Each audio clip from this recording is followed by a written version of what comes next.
Hello, ladies and gentlemen. Welcome to Joe Emilio Show. I'm your host, Joe Emilio, and today, on today's episode, ladies and gentlemen, of the Joe Emilio Show, there is a man who with too many ties. You'll see what I mean about that in a moment, and of course, as usual, there's problems with ESCOM, as always. So we're going to talk about that.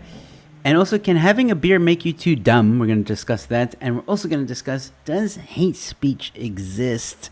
I'm joined by my panelists, Kanthan Pillay, Dodgy Idealist, and Dumo Denga will be joining me on the show later on. And that at 8 p.m. is panel night. All this and a lot more, ladies and gentlemen, coming right up.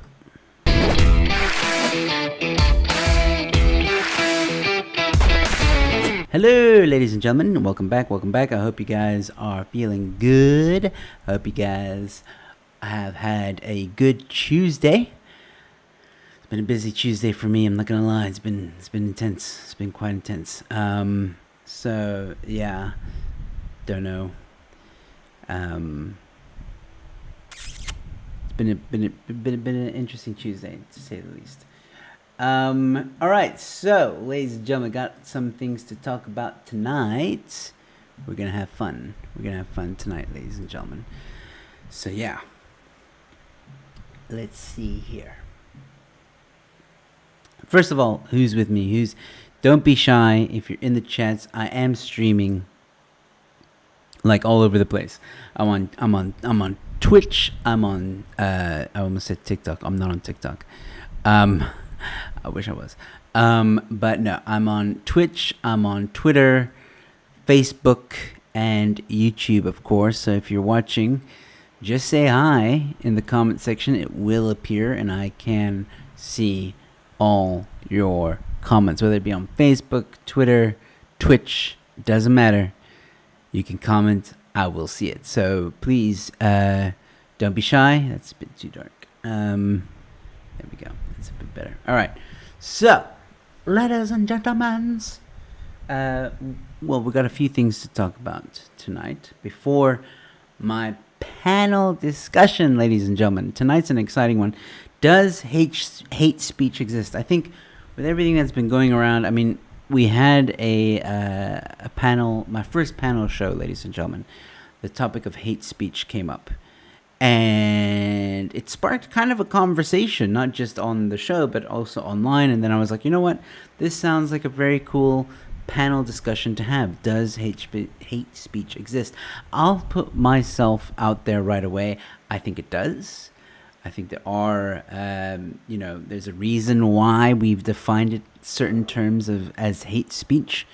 And people need to be prosecuted accordingly. I mean, we saw now, and I think another reason why we want to talk about this topic is what's going on now between Julius and Afriform, that the song Kill the Boer and all that stuff. So I think it's going to be a very interesting conversation at 8 p.m. ladies and gentlemen. My panelists will join me. Again, joining me is Dodgy Idealist once again. Dumo Denga will be joining me, and Kanthan Pillay, the legend, will be joining me as well, ladies and gentlemen. I can't talk tonight. Shale Governor has joined again. Hello, Shale. How are you? I'm fine, Shale. How are you doing? And of course, he's asking, how has your day been? Been rough, man. It's been rough. Not gonna lie. It feels like one of the longest weeks ever, and it's only Tuesday. So yeah. It's been a rough Tuesday. It's been a rough week, and it's only Tuesday. So yeah, but I hope you're doing well, my friend. Thank you for tuning in once again, ladies and gentlemen, wherever you're watching, whether it be Facebook, Twitter, Twitch, YouTube. Comment, I will see it. I can pop it up like this, and we can interact together, and we can chat. The next hour is with me until it is panel night, ladies and gentlemen. Panel night. Can't wait. All the links should be in the description if you guys want to follow some of my panelists tonight on Twitter. You can do that. You can also subscribe to ManPatria Dumo Denga hosts that show on YouTube. I just want to check something very quickly, if you don't mind.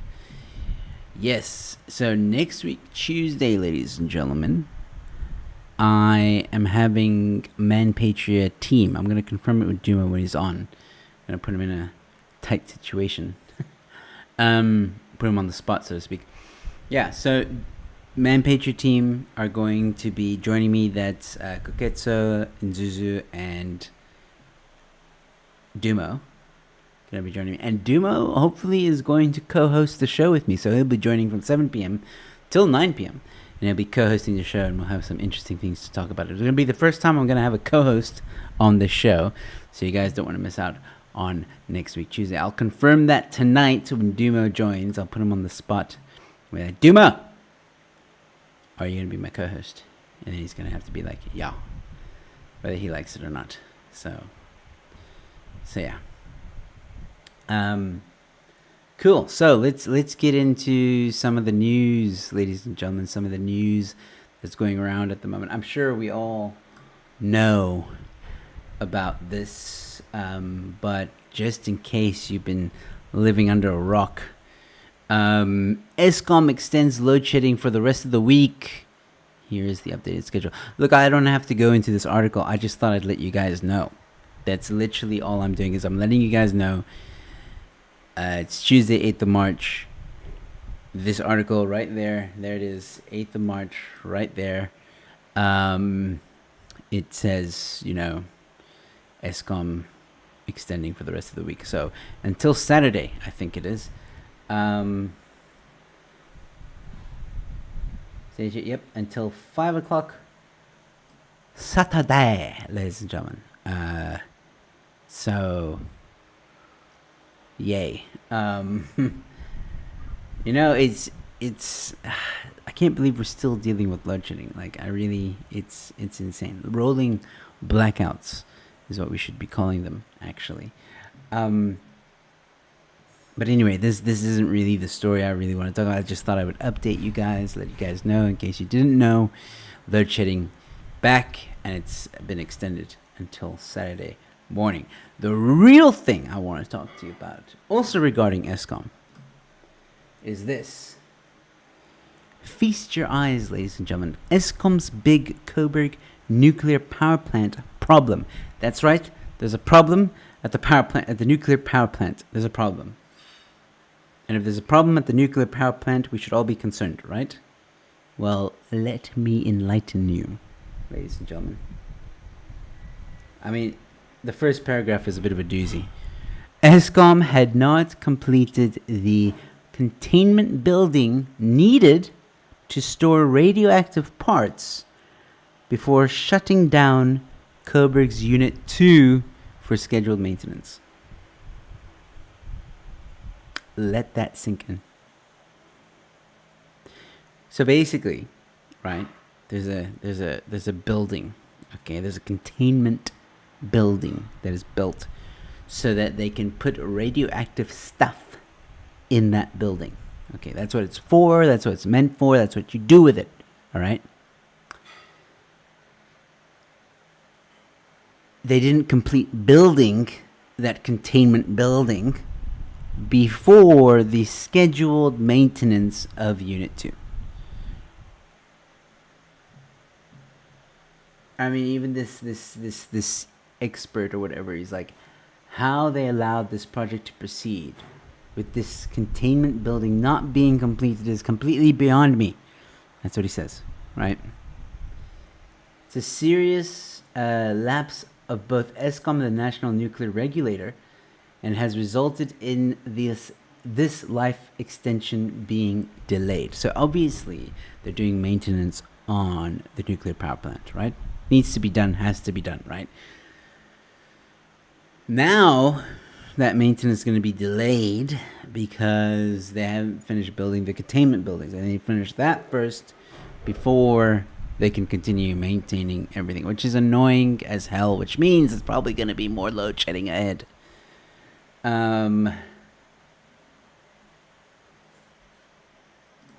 Here we go. This means the steam generator replacements would only be conducted in August 2023, a year and a bit from now.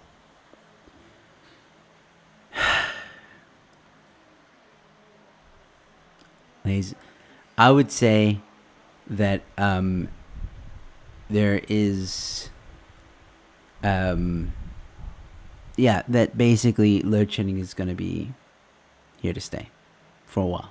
That's what I think. Sad, really. Really, really sad.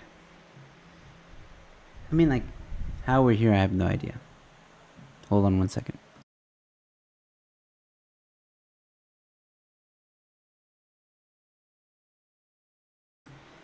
I will be right back. I know this is like so unprofessional, but I need to close my door. So just give me a second. Enjoy the sweet, soothing sounds of nothing. Actually, enjoy the sweet, soothing sounds of my fan panning back and forth.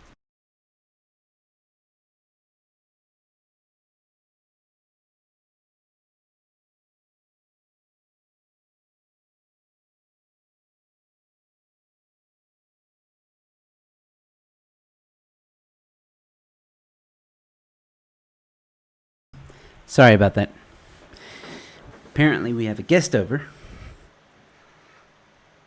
So, people making noise downstairs. I had to close the door. Anyway, back to what I was talking about, ladies and gentlemen. So ESCOM, I think there's going to be a lot more load shedding in the near future for times to come, at least until 2023. We know this. I mean, like, there's always an excuse. I mean, now there's something else that broke down from not maintaining what. Like, it's guys, just, I don't know, man. And then the price of electricity might go up. It's like, I'm like lost for words now. I'm like lost for words. Anyway, once again, ladies and gentlemen, you're watching on Facebook, Twitter, Twitch, YouTube. Like, just leave a comment, man. I will see it, and I can bring it up like this one. We have Cameron in the house. He's watching from YouTube, ladies and gentlemen. He says, hello, everyone, or hey, everyone. Hello, Cameron. Good of you to join again. So it's good to see you here, man. You are like my biggest fan. I like it. I like it a lot. But yeah. All right. So, got more interesting things to talk about, ladies and gentlemen. One of which is this, like, okay, so I said it in the intro, right? You guys must have been confused. Like, I said, like, there's a guy who maybe has too many ties. Hello, Beverly Dutois. How are you? I think the name looks familiar. I can't remember. If you're a first-time watcher, thank you so much for tuning in. Hi from Cape Town. I'm also from Cape Town. I live in Cape Town. I'm actually from Texas, but I was born in Texas. Now I live in Cape Town. That's what I'm trying to say. I've been in Cape Town for a few years. So good. Nice of you to join and watch.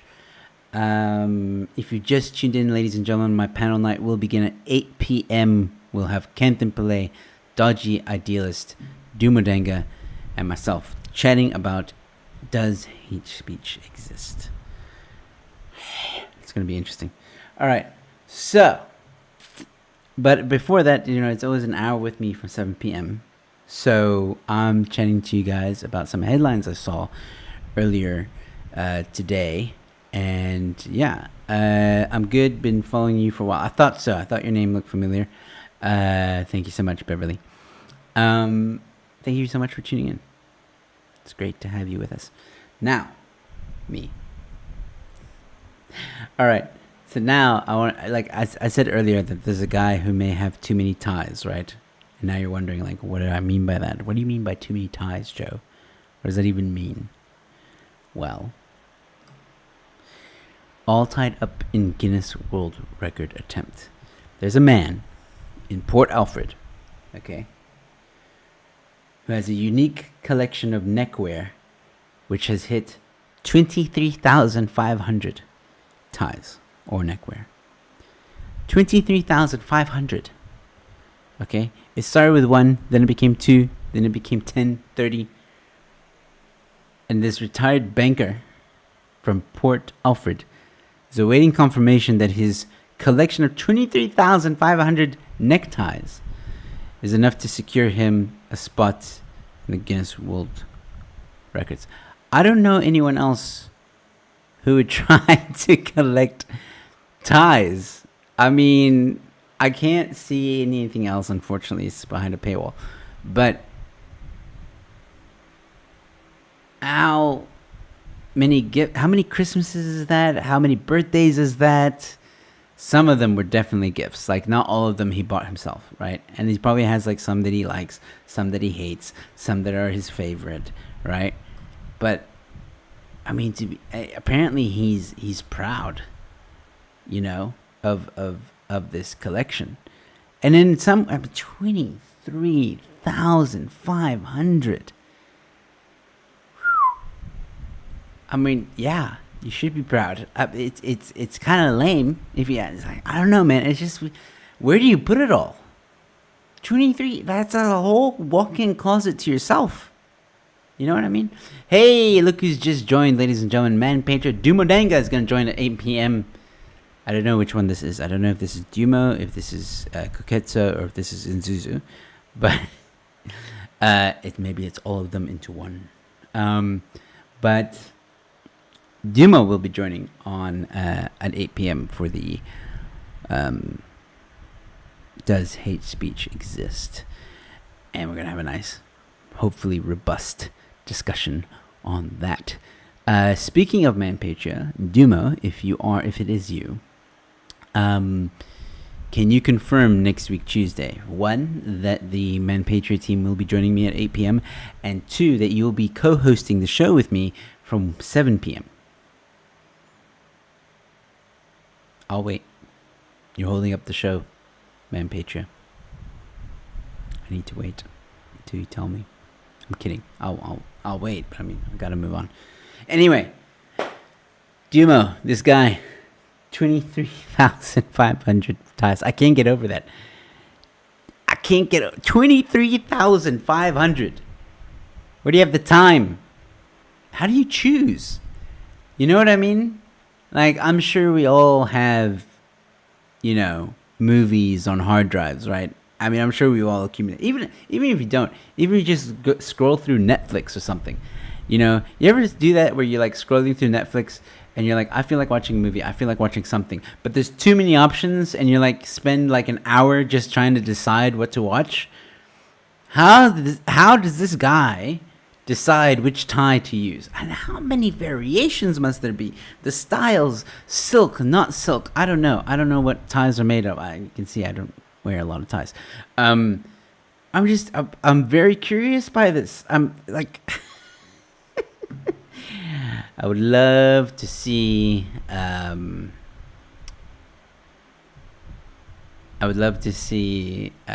collection. I wish there was a picture that I could look at and just see.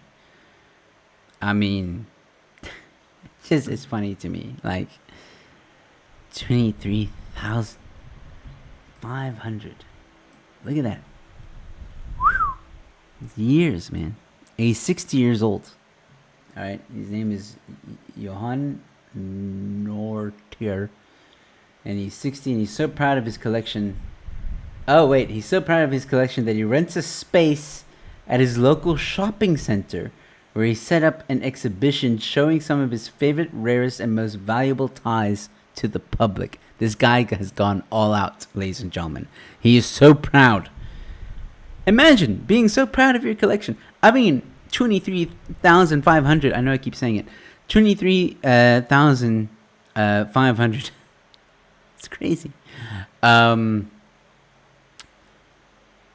It's something to be proud of. And he's only showing his favorites at these exhibitions, you know? So he probably only shows like 5.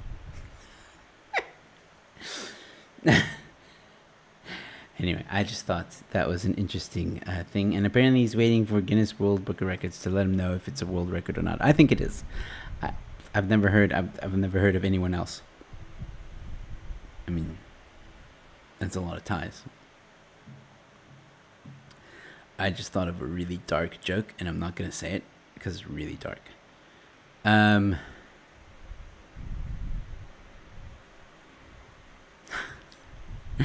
Guys, it's not a guest. It's Bevan cooking dinner. No, Bevan would never do that. All right, so Dumo still hasn't gotten back to me. I'm very upset. Dumo, next week, let me know. Maybe it's not Dumo. Maybe it's someone else. Okay, well, you guys need to get back to me. Tuesday. Next week, Tuesday. And look at this. Someone from Twitch, and it happens to be Cameron. This Cameron, who was on YouTube, is now messaging me on Twitch. You see the little icon there. But that goes to show you that if you comment on Twitch, you comment on Facebook, you comment on any, even Twitter, wherever it is that you're watching, I will see the comment and I can pop it up. And he says, look at me, Joe's biggest fan, watching on both YouTube and Twitch. Well, what do you know? Twitch is a new platform for me. I just started it. So follow me on Twitch and share it and tell people about it. Helen has joined. Hello, folks. Yes, Helen. Hello. Just for those who are just tuning in, let me just let you know the panel thing is going to happen. It's going to happen at 8 p.m. Kanthan Pillay, Dodgy Idealist, and Dumo Denga will be joining me on the show, 8 p.m. So, yeah.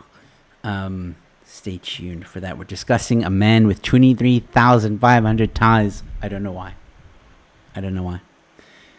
Who knows? Maybe one day I'll have 23,500 lightsabers. No, it's way too much money. That's like millions, dude. No, holy crap. Wait, no, I won't do it. But, no. Although, no, I won't. Okay. This, I'm very excited. Well, I'm not very excited to chat to you guys. I think it is also an interesting, kind of funny situation here. Having one beer a day could age your brain 2 years. New study finds. Remember, there was a study once that said that, like, if you have one wine or one glass of wine for dinner, it's good for you. It might prevent heart attacks and all that stuff. Like, I don't know if you guys ever heard that, right? So apparently, that's not a thing anymore. All right. So for those of you that are having alcohol every day, you're not a functioning alcoholic, but just Cameron, why do I feel like this is a jab? Why do I feel like you're making fun of me, Cameron? I feel like Cameron, that's not funny, man.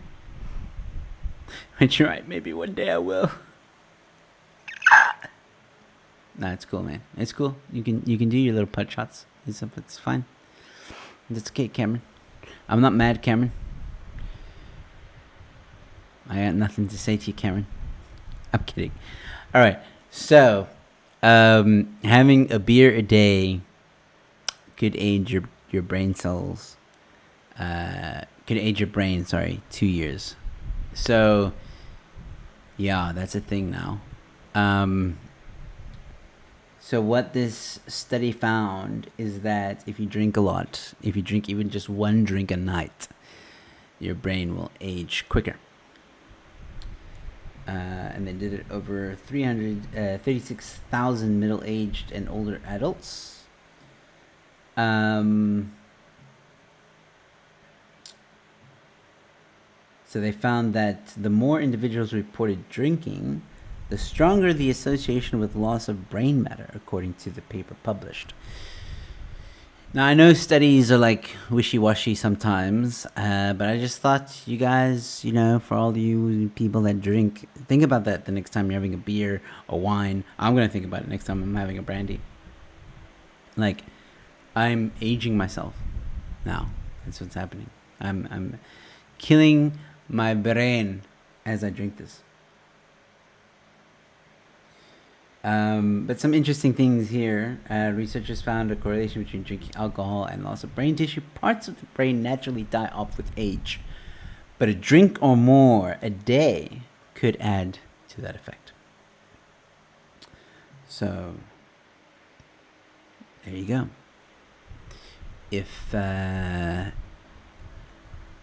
if any of your grandparents are a bit, there's like a wire that's loose, if I can put it that way. Ask if they drink a lot. You might know. All right, behave is in the house, ladies and gentlemen. Yeah, a beer a day for 2 years would, after 2 years, result in my brain aging 2 years. I don't think that's what it says, man. Having a ridiculous edge, your brain, 2 years. Yeah, that is true though. They didn't say for how long. Like, that does make sense. Behave. You do make a good point there. What are they saying? Oh, these headlines are good, aren't they? Sometimes they really confuse you. But I think behave is confusing me. That's what I think is happening right now. Safe alcohol limits may come with some risk. So there is a safe limit, apparently. Okay, that's just confusing.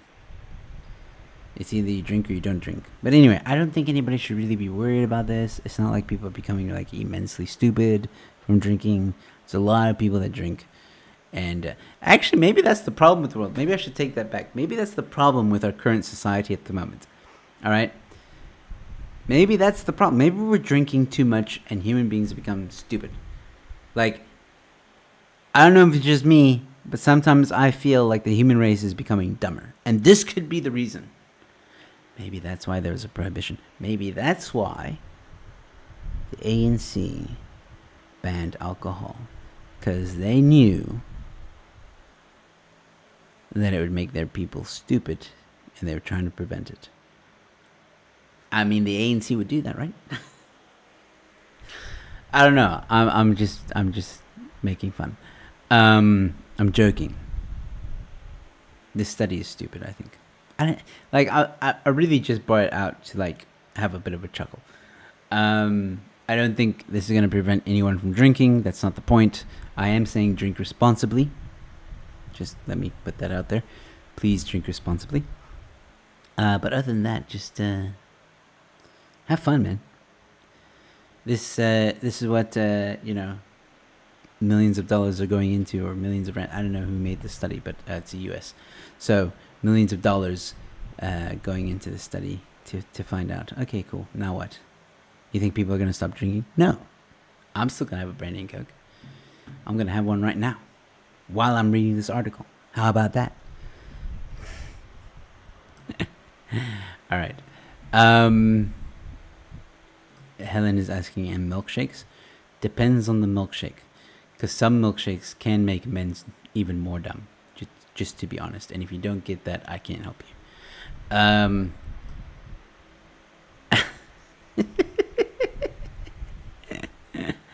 Nice one, Cameron. Ruben saying Fikile is proof of that stuff. Okay, I can think of a lot of people that would prove that study right, to be honest. Fikile is not the only one.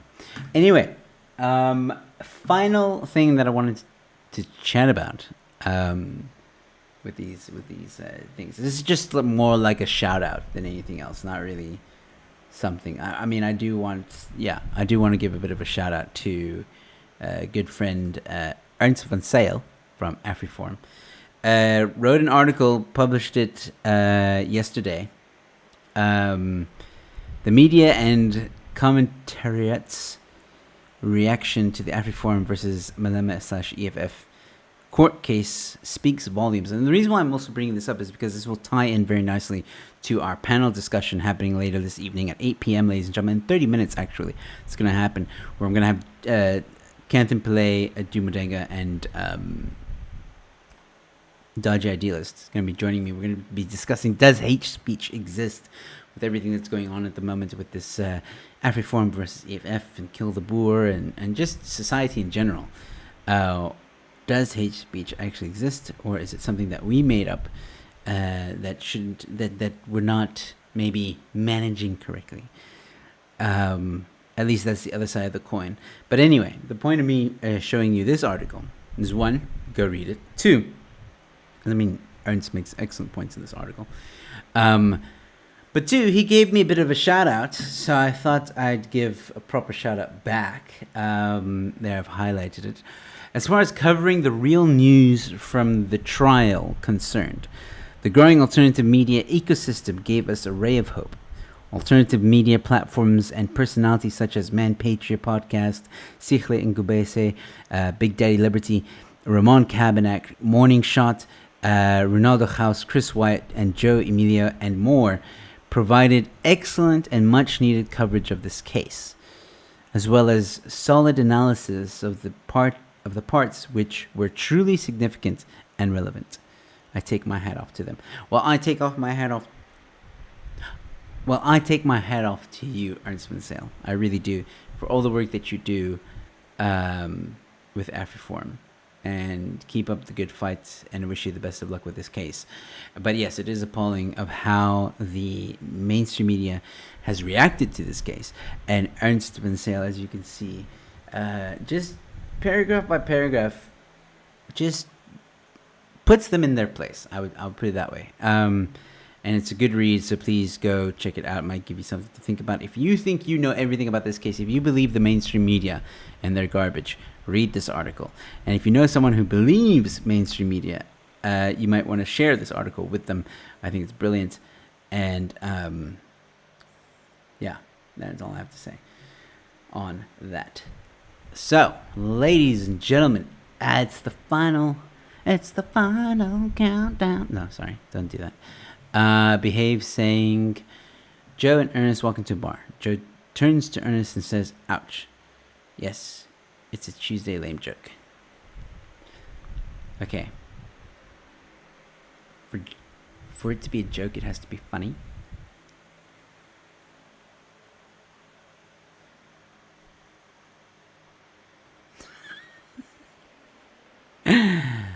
Burn.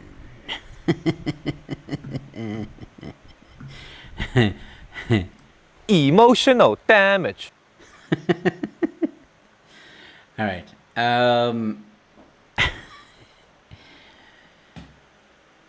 Yeah, so what do you guys want to talk about? It's a Tuesday evening, ladies and gentlemen. I've spoken about all I wanted to speak about. ESCOM. Can you believe it, man? Can you believe ESCOM did not build a radioactive container building, whatever it's called, containment building, right? So that they could fix Unit 2. And yet, and now everything's been delayed. I'm telling you, load shedding is going to be here for a while. They're going to use that as an excuse in the future. Beverly laughing. And Behave saying, oi, dude. What, dude? It's not my fault. You wrote it. All right, cool. I will not sit here. Sorry. Anyway, speaking of that, like Thursday, it's going to be another Say What episode, ladies and gentlemen. So please tune into that. That's where comedians roast the headlines. So yeah, laughing is better than crying. Oh, thank you. I try and make people laugh on this show. Sometimes it comes to me, sometimes it doesn't. But either way, I hope you're entertained. I don't think Unit 1 needs to be fixed. Yet. Or maybe it's a containment building that they build just for the containment, and then once they're done containing, they remove the radioactive materials, put it back where it's supposed to be, and destroy the containment building. Or you can't use the containment building again because of the radioactiveness. I don't know. But yeah. You're welcome. You're welcome. I try. But if you want to laugh even more, ladies and gentlemen, don't forget I do have a one-man show coming up. It is called Crossing the Borders, and it's going to be in Cape Town. So link in the description below where you can buy tickets. Please support. It'd be great. We're going to have a lot of fun. It's going to be a lot of fun. Working on some new material as well to bring to the show. So yeah, people have been asking me, Joe, when are you going to be on stage again, man? When are you going to be on stage again? When are you going to be stage again? Now I'm on stage again.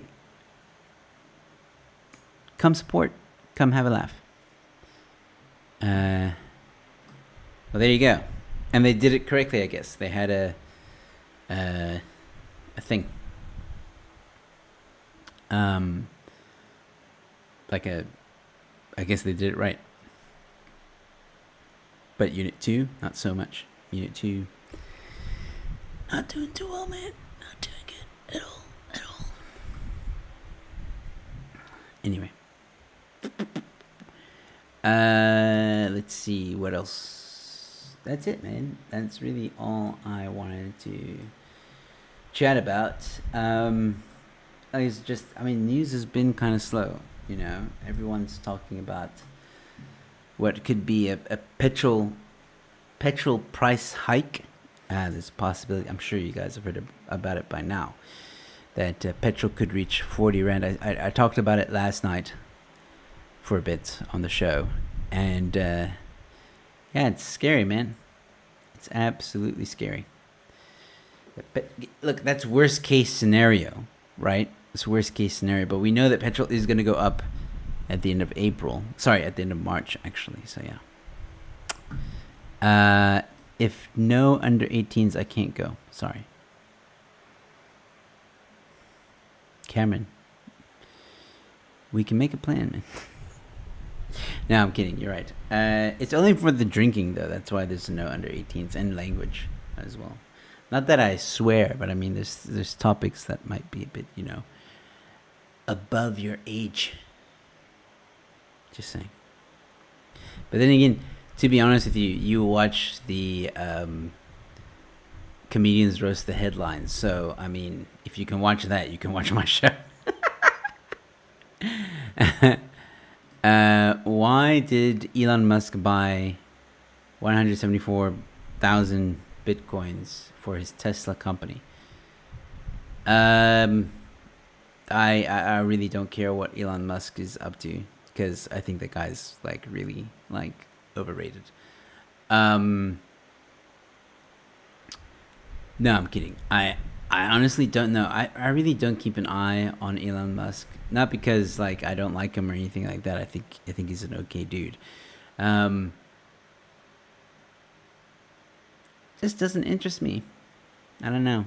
Him and what's his name? Bezos from Amazon, and Bill Gates, and all these other big tech owners or whatever you want to call it. Whatever, dude. You do you. You want to go to Mars, go to Mars. Okay, just make it affordable for me to go there. That's because I would like to, check out Mars sometime. That'd be cool.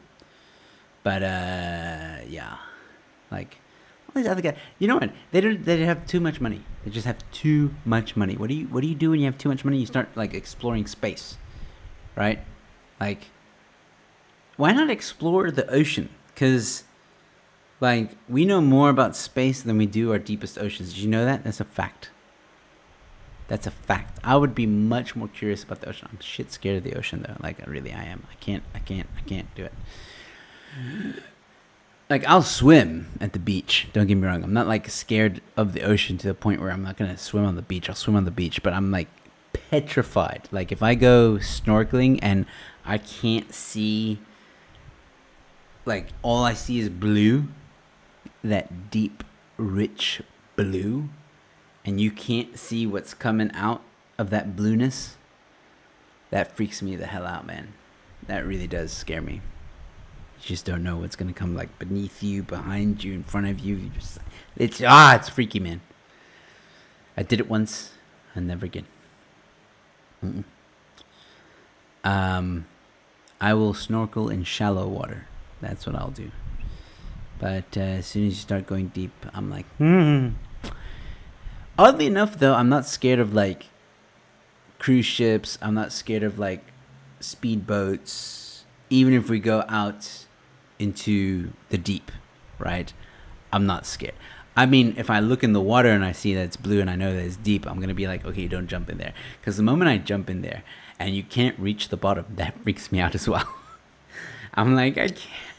Something can come up any moment. It just freaks me out. And Beverly agrees.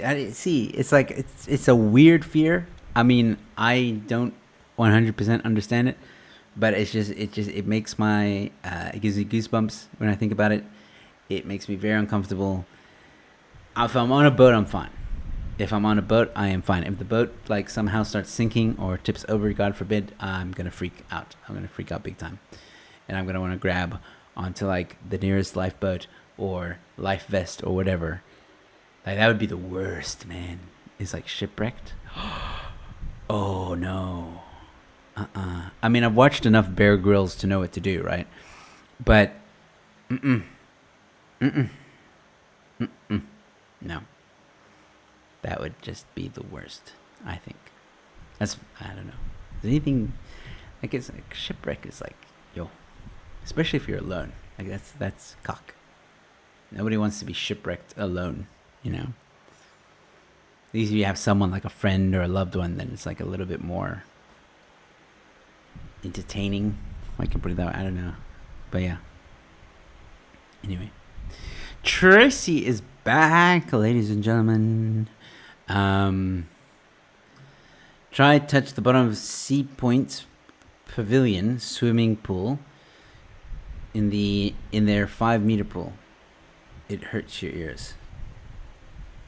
It's only 5 meters though. See, like pool I can do, because pool you can see the bottom, you can see around you, and there's no potential sharks that are gonna come out of nowhere. So a pool I can do, right? It's the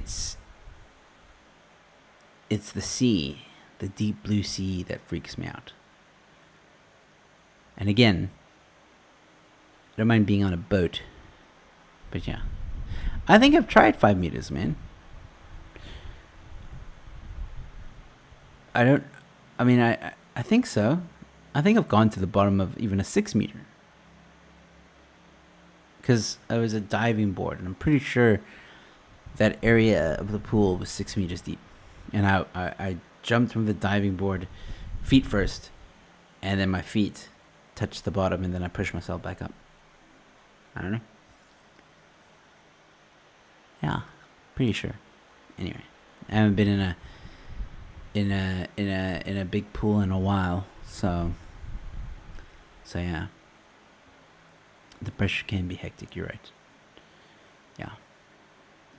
But I mean, I'm not even talking about diving in the ocean here. I'm talking about just treading water and knowing that there's nothing underneath me, and that for possibly 50 meters there's just anything that can pop up. It freaks me out. I would do submarine diving though. That I would do. Like I'd be in a submarine, I'd go under, like I can do that. I think I could. Yeah, I probably could. I would try. I would definitely try and do that. I think I'd be okay. And I can do the glass boat thing, right? Shark cage diving though. No. That's a big no for me. That's where I'm like, I choose life, right? Even though I have a great respect for sharks and I like them. I like the animal. Like, I think they're fascinating creatures. No. There's just some things, Mother Nature just needs to be left alone. And this is one of them. Like, why did a human being decide one day, you know what, I'm going to put myself in a cage against a 500-pound animal-killing machine, and let's see what happens. And I wonder if there was prototypes to that cage, because I'm pretty sure that cage, if there are prototypes, it didn't last long. But yeah. Jason Getz. Hello, Jason. Nice of you to join, saying, walk through the Kruger in boxer shorts. Same as swimming in the sea. Really? I don't know. You're on land, though. I don't know why you would do it in boxer shorts. Were you was it like a honeymoon situation and you guys got lost, and then you had to like find your way back, because you went to the bathroom together. Is that what it was? I'm just kidding, Jason. But I don't know. If you were in the Kruger Park with only your boxes, that sounds like a funny story. Like, I'm just saying. It sounds like something went down. I'm just saying. Tracy Wolf says, come diving with us. Hell no. You'll change your mind about swimming with the fishes. No. I mean, thank you for the offer. I'll go on a boat and I'll watch you dive. But no. Don't I need like a license anyway? Like I need like a whole like I need to get training and blah blah blah. I've done scuba diving before in a pool. That was fun.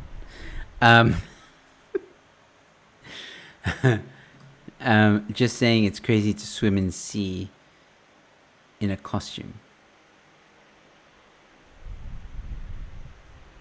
Are you saying that you skinny dip? Or are you just saying, like, in general, it's crazy to swim in the sea?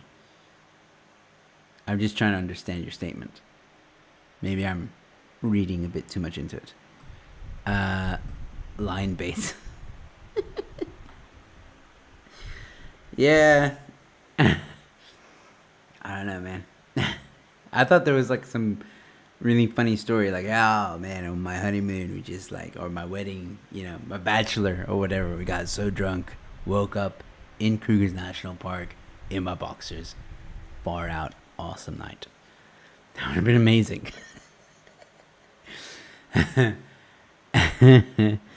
Yeah. Anyway, in less than 15 minutes, ladies and gentlemen, I'm going to be joined by my panel guest tonight. Once again, it's Kanthan Pillay, it is Dumo, Denga, and it is Dodgy Idealist. We're going to be talking about, does hate speech exist? And yeah, it's going to be a very interesting conversation. You guys are more than welcome to engage. No matter where you're watching, whether you're watching on Facebook, Twitter, Twitch, YouTube, leave a comment. I'll see it. I'll put it up. Ask my guests anything you like. But we're going to have a nice, robust conversation about, does hate speech exist? I'm on the side of yes, it does. I don't think I'm going to be convinced otherwise. I've heard somewhat other sides of the coin, if I can put it that way. I'm not convinced. I mean, I get it. The philosophical, kind of open-minded stance that they have. But I'm like, that's you can have that belief all you like. It doesn't change the fact that it's not. So, yeah. Lol, I'm saying it's crazy to go anywhere there are predators and you out in the open. Yes, I would agree with that. I see what you're saying. You're saying that diving in the sea is like walking in Kruger National Park with just your boxers. I get it. All right, that's a valid point. I would agree with that. I wouldn't do it. I wouldn't walk around in the Kruger National Park with just my boxers. Like that. Nobody wants to see that. That'd be the main reason why. Nobody would want to see that. Like no, even the predators will like look at me in my box and be like, you know what? That's not very appetizing. Not gonna go there. Like even a giraffe would come along and be like, put this towel on. Like just nobody. No animal will even dare. Like, you know, elephants will run. Like, you know, but just create stampedes all over Kruger National Park. Yeah, I'm roasting myself. Okay, who cares? It's fun.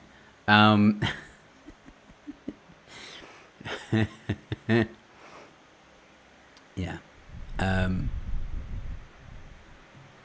Is my lightsaber waterproof? No. It is not. Unfortunately, I am not taking it with me to the sea. It's gonna stay at home where it belongs. 5 minutes, ladies and gentlemen, then we're gonna go into a bit of a break, and hopefully my panelists will be on time and we can start the panel night discussion, ladies and gentlemen. I'll also be confirming with Dumo if ManPatria is going to be on the show next week, Tuesday. They're going to be my panelists the whole ManPatria team, and Dumo might be co-hosting the show with me on Tuesday evening. Ladies and gentlemen, Daniel Elof has just joined. He is a brilliant lawyer. Ladies and gentlemen, you may have seen him in the background of the EFF versus, or Afriform versus EFF. He was part of that legal team. I would say subscribe to his YouTube channel, but he doesn't have one. But if you need a lawyer, seriously, Daniel is one to go with. And Tracy saying just checking. No, I get that. That's fine. I'm just saying it's no. That lightsaber is not a real lightsaber in the sense of like if I try and slice something, it's not gonna burn right through it. So it ain't gonna help me against any sharks. So yeah, just out of curiosity, Tracy, how long have you been deep sea diving, if that's what you do, or just diving in general, or snorkeling, or whatever it is that you do with the thing, the diving, the sea? Don't know why you would. Don't get it. But yeah, cool. Right, so 3 minutes and then we're going to go on a bit of a break. I'm sure some of the guests will start joining me soon, and they will be waiting in the background. Hopefully soon I'll be able to have Daniel Elof on my show, actually. I would love to have him on the show. And there's one of them now. One of the panelists are waiting in the green room, ladies and gentlemen. I'm waiting for the others to join. Then we're going to go on a... anyway, 3 minutes. We're going to go on a bit of a break. I'll say hi to my panelists that are in the green room. And then we'll be back. 5-minute break, ladies and gentlemen, in 3 minutes. Like I said before, though, it may not be a full 5 minutes. If the panelists are on time, we will start earlier. One of them is in the green room at the moment, listening in. Tracy saying, 8 years and deep sea fishing a lot. Wow, okay, you're a pro. Daniel saying, looking forward to it. We'll make it happen, Daniel. We will make it happen. We just need to sort some things out first. Okay, there we go. Sorry, I did not know that. Daniel is co-host of Politique podcast. I needed time to read that, okay? Because it's Afrikaans. Excellent panel tonight, yes. Daniel, actually would have been cool to have you on this panel as well, talking about this, because I'm willing to bet we're going to touch on the whole Afriforum and EFF situation. Daniel saying, I am indeed. Thanks for the shout out, Anti-Marxist today. Thank you, Anti-Marxist today.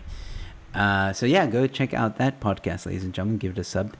Once again, ladies and gentlemen, joining me in about under a minute. So in under a minute, I'm going to go on a break. There's the other panelists joining me now in the green room. So I just have to wait for one more panelist to join. But in a minute, ladies and gentlemen, less than 60 seconds, we're going to go on a bit of a break. Hopefully less than 5 minutes. And I'll be back with the panelists tonight, which is Kanthan Pillay, the dodgy Idealist, and Dumo Denga, ladies and gentlemen, will be joining me tonight. We're going to be talking about, does hate speech exist? Ooh, it's gonna be interesting. It's gonna be interesting. And I am very much looking forward to that discussion. We're gonna yeah. And ladies and gentlemen, you need to also be part of the conversation. Leave your comments no matter where you're watching, whether it be Facebook, Twitter, Twitch, YouTube. Please comment, give your questions. We will address them as the evening goes on. Be prepared, ladies and gentlemen, because in less than 60 seconds, I'm going to go on a bit of a break, and we're just waiting for one more panelist to join us, and then we will be back. Hopefully, we'll be back in less than 5 minutes, ladies and gentlemen. So, having said that, don't go anywhere. I'm going to read the last comment before I go on a break, which is, I'm a mermaid. Awesome. I don't see fins, but okay. And with that being said, ladies and gentlemen, here we go. Going to go on a quick break. Don't go anywhere. Stay tuned. I am back with Kanthan Pillay, Dumo Denga, and the dodgy Idealist, where we're going to talk about, does hate speech exist? We'll be back, ladies and gentlemen, in just a few moments.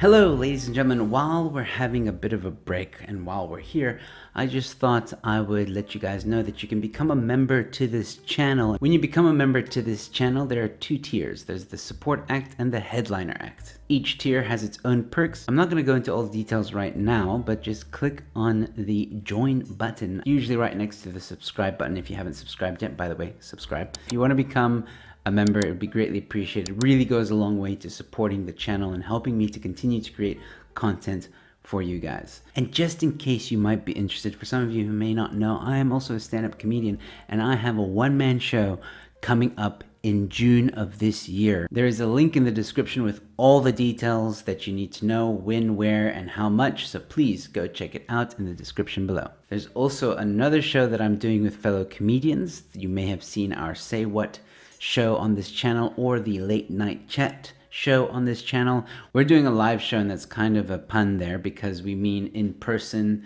with a live audience show. Please go to the link in the description below where you can find all the details. It is called Say What Unbuffered. So once again, take a gander at the links below and all the information will be there.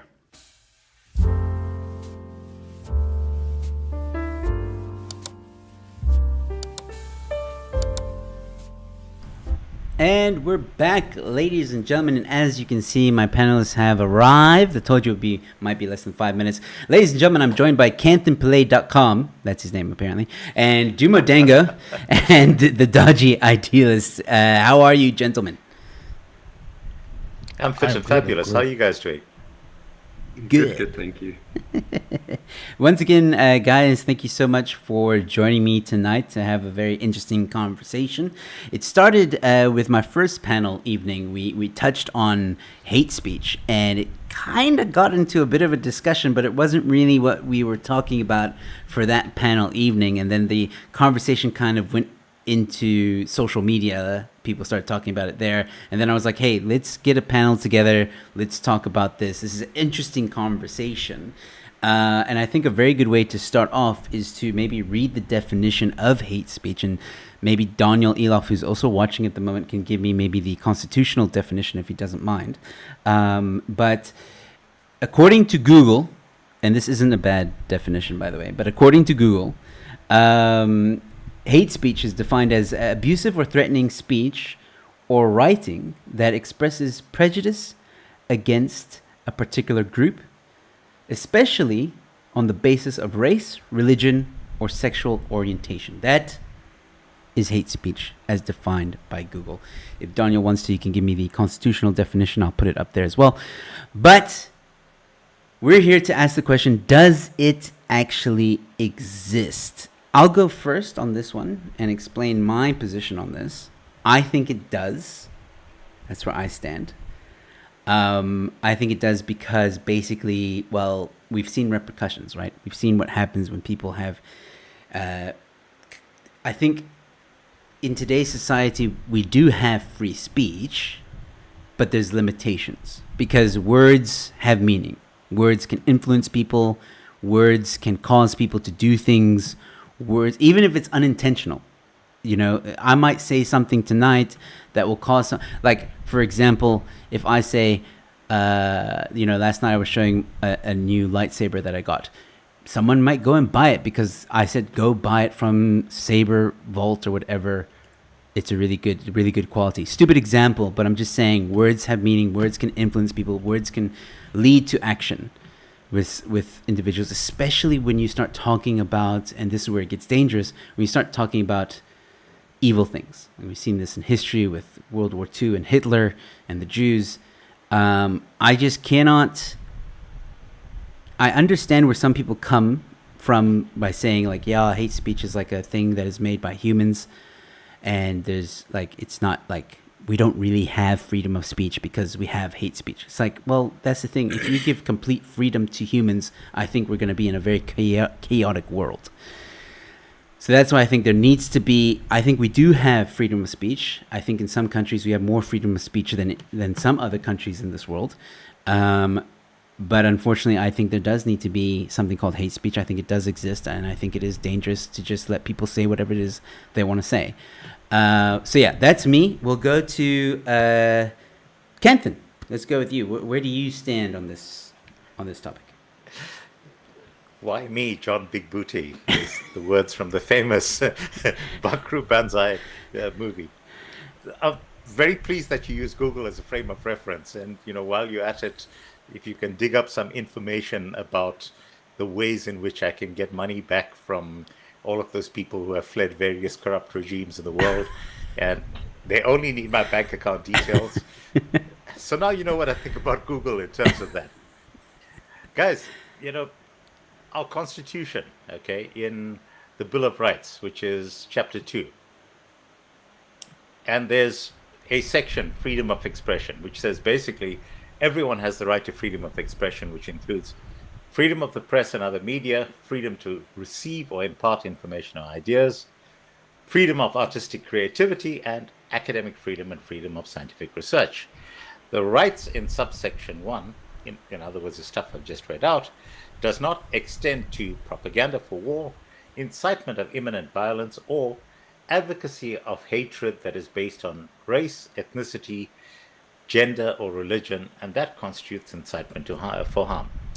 Now, the crucial thing for me is that nowhere there does it talk about hate speech. All right, it just talks about very specific exceptions to the concept of freedom of expression. And I think that's a good starting point for us, because as soon as we get into the territory where we start thinking about broad things like hate speech, it becomes very much a question of perception. And this was the case in terms of the US Supreme Court about, probably 50 years ago, where there was a judge who very famously said, I can't tell you what pornography is, but I know it when I see it. And that's part of the problem, because as soon as the way in which you try to nail down what something is depends on the perception of the person who's actually making the call, then society actually cannot function based on perception, much as there are many people in our media today who prefer that be the case. So I don't believe that we should be talking about hate speech, but should we be talking about particular categories of speech that do have the potential to cause trouble based on the fact that they advocate hatred based on race or ethnicity or gender or religion, and is the critical thing, constitutes incitement to cause harm. So it's not enough to just simply have all of the stuff that ticks the aforementioned boxes.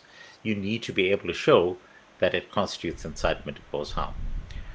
So that's kind of my broad brushstrokes, and we can kind of talk about where this goes from there.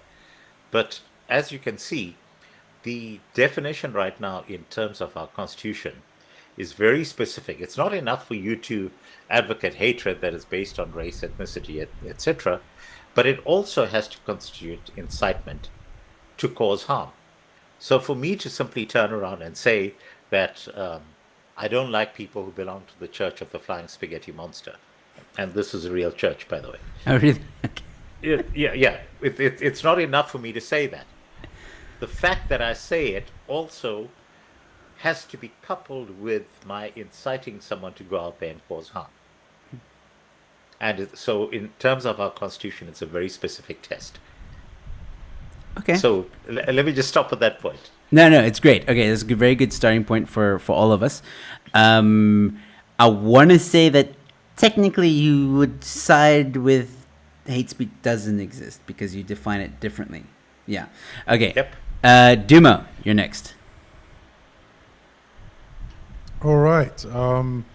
I'm going to try to approach this philosophically. So if one had to define hate speech, I think the first problem we're going to run into is that, as Kanthan mentioned now, he didn't mention hate speech, but you could see in our Constitution, there's specific categories of speech that are defined as unlawful. Now, if I had to ask one person who believes that hate speech exists and ask them what they mean by it, they may give me a different answer to the next person and the next person and the next person. Because to the first person, it may be something that hurts my feelings. And then the next one, it may be, well, if they say something that I disagree with, it could be that, So I think if you had to say if you had to first get a definition of hate speech, I don't know what that would be. I'm not saying, I mean, maybe it does exist, but maybe the definition is just not clear enough. But from what I can see, it looks like it can be anything based on perception. And I think going back to Kanthan's point, I think we have to look at specific categories of speech that may have some sort of like implications. So if you look at it from a utilitarian perspective, like if I say something and that inspires someone to do something violent or do something that is not good, should that be unlawful? Should that be ticked as unlawful? I think that's a good place to start at. But when you say, does hate speech exist? I would just say I don't know. Maybe it does, but I just think there needs to be a very clear definition. And I just think that given the definitions, it just makes it, and the varying definitions, it makes it very unclear. Fair enough. All right, Dodgy, you're next. Okay. So I've written down quite a few things because I was preparing for this. But so here are some ideas that has been thrown around quite often, back and forth with some discussions. One of them is, within the idea of free speech, there is no such thing as a false idea. However pernicious an opinion may seem, we depend for its correction not on the conscience of judges and juries, but on the competition of other ideas. This was said in 1974 by a judge, Gert V. Rosen or Robert Welch. And then I don't even think we can or should punish speech itself, because as another judge said, a physical assault is not by any stretch of the imagination expressive conduct protected by the freedom of speech. Hate crime laws are constitutional as long as they punish violence or vandalism, the physical assault or the physical crime. In other words, we do not punish the speech, we punish the outcome of that speech. And so we can say, for example, let's say I stab someone, as an example. Let's say I go and I stab Dumo, and I tell the judge or the jury, I stabbed him because he was black. Obviously obviously the punishment will be harsher because the reason for that is motivated by an intrinsic hatred on the premises of race. Whereas the punishment might not be as severe if I went and stabbed Kanthan, for example, out of a fit of anger. So I do think that we do punish it, but we do not punish the speech in of itself. Hate speech, on the other hand, wants to punish the speech in and of itself, even before the crime has been committed. Also, I want to quote something else here to add on to your earlier statement or your opening statement, Joe. This comes from a movie, The Kingdom of Heaven, and this speech has been stuck with me from a very early age. A king may move the man, a father may claim a son, that man can also move himself, and only then does that man truly begin his own game.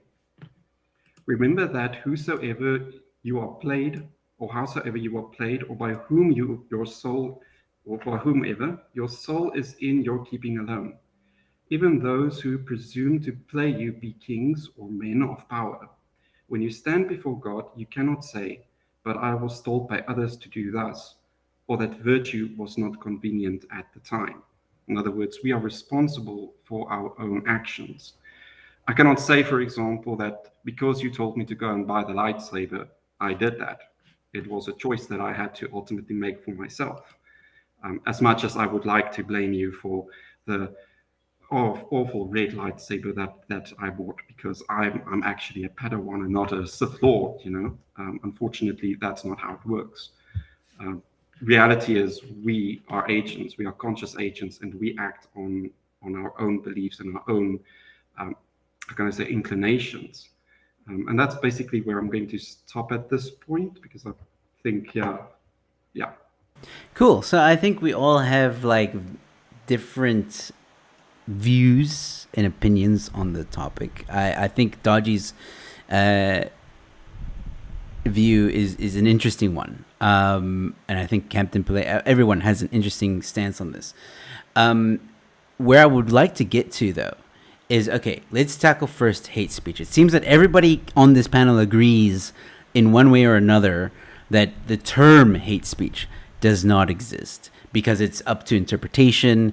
Anybody, like, there was a comment here earlier there by Richard saying, these days everything is hate speech. If you say the sky is blue, you're pissing someone off. which, which, yeah, it's open to interpretation. So that is an interesting thing for me because, you know, we have at the moment maybe a confusion with the term. Then it sounds like, because it seems like the populace would say, you know, if you say, you know, that's hate speech, the populace thinks by the definition of what Kanthan said, like, oh, well, you know, you can't just say whatever it is you want to say. You can't just express everything you want to say.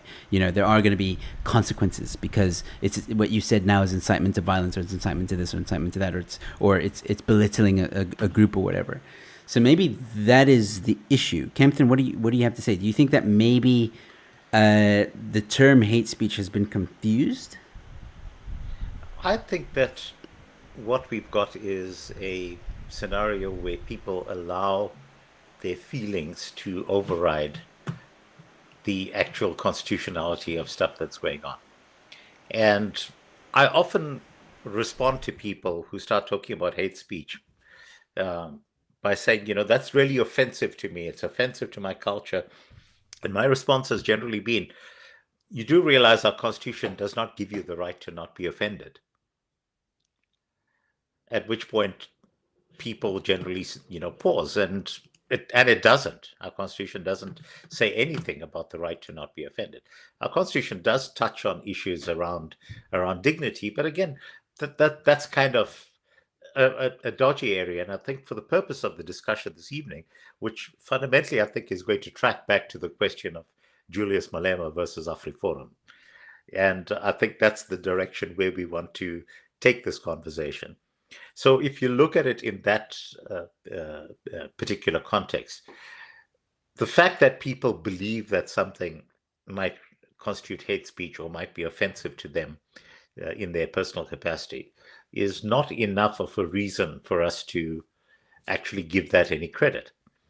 What is of you know, something that we should be focusing on is whether there are actions that derive directly from the utterance of such speech, where you can clearly show that if those words had not been uttered, then the consequences would not have emerged. So to give you an example, one of the tropes that gets trotted out with a fair amount of regularity, it's people who say, oh, you can't just have freedom of speech because it's like shouting fire in a crowded theater. And, you know, the fact is that if someone shouts fire in a crowded theater, you're not prosecuting them for their speech. You're actually prosecuting them for reckless endangerment based on the fact that they've done something that is going to incite people into stampeding because they were afraid. And you're not prosecuting them for freedom of speech. You are prosecuting them for reckless endangerment in that case. In the case of someone inciting someone else to commit murder, you know, by saying, go out there and murder this guy, that's not a free speech matter. That is incitement to murder. And again, you prosecute the person for the fact that they incited someone to murder someone else.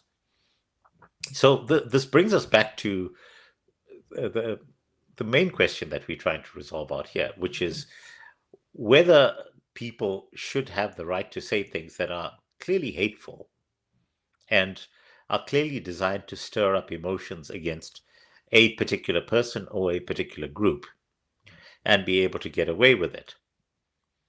And my take on that is, yes, they should be allowed to do so.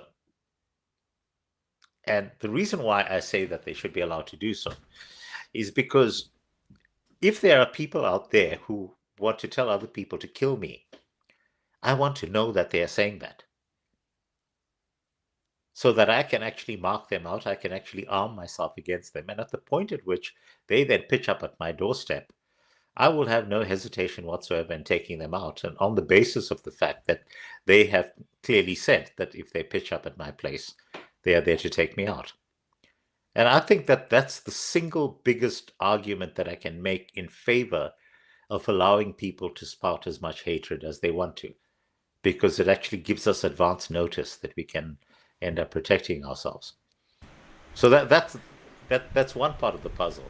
The second part of the puzzle, and I have to go back to the constitutionality again, where the Constitution says advocacy of hatred that is based on race, ethnicity, etc., and that constitutes incitement to cause harm. So you see, it's not enough to have advocacy of hatred that's based on race, ethnicity, gender, or religion. The word "and" is very specific, because if it was "or," it means one or the other. But because it says "and," it means that you actually have to tick those boxes. So you have to have advocacy of hatred that is based on one of those categories and constitute incitement to cause harm.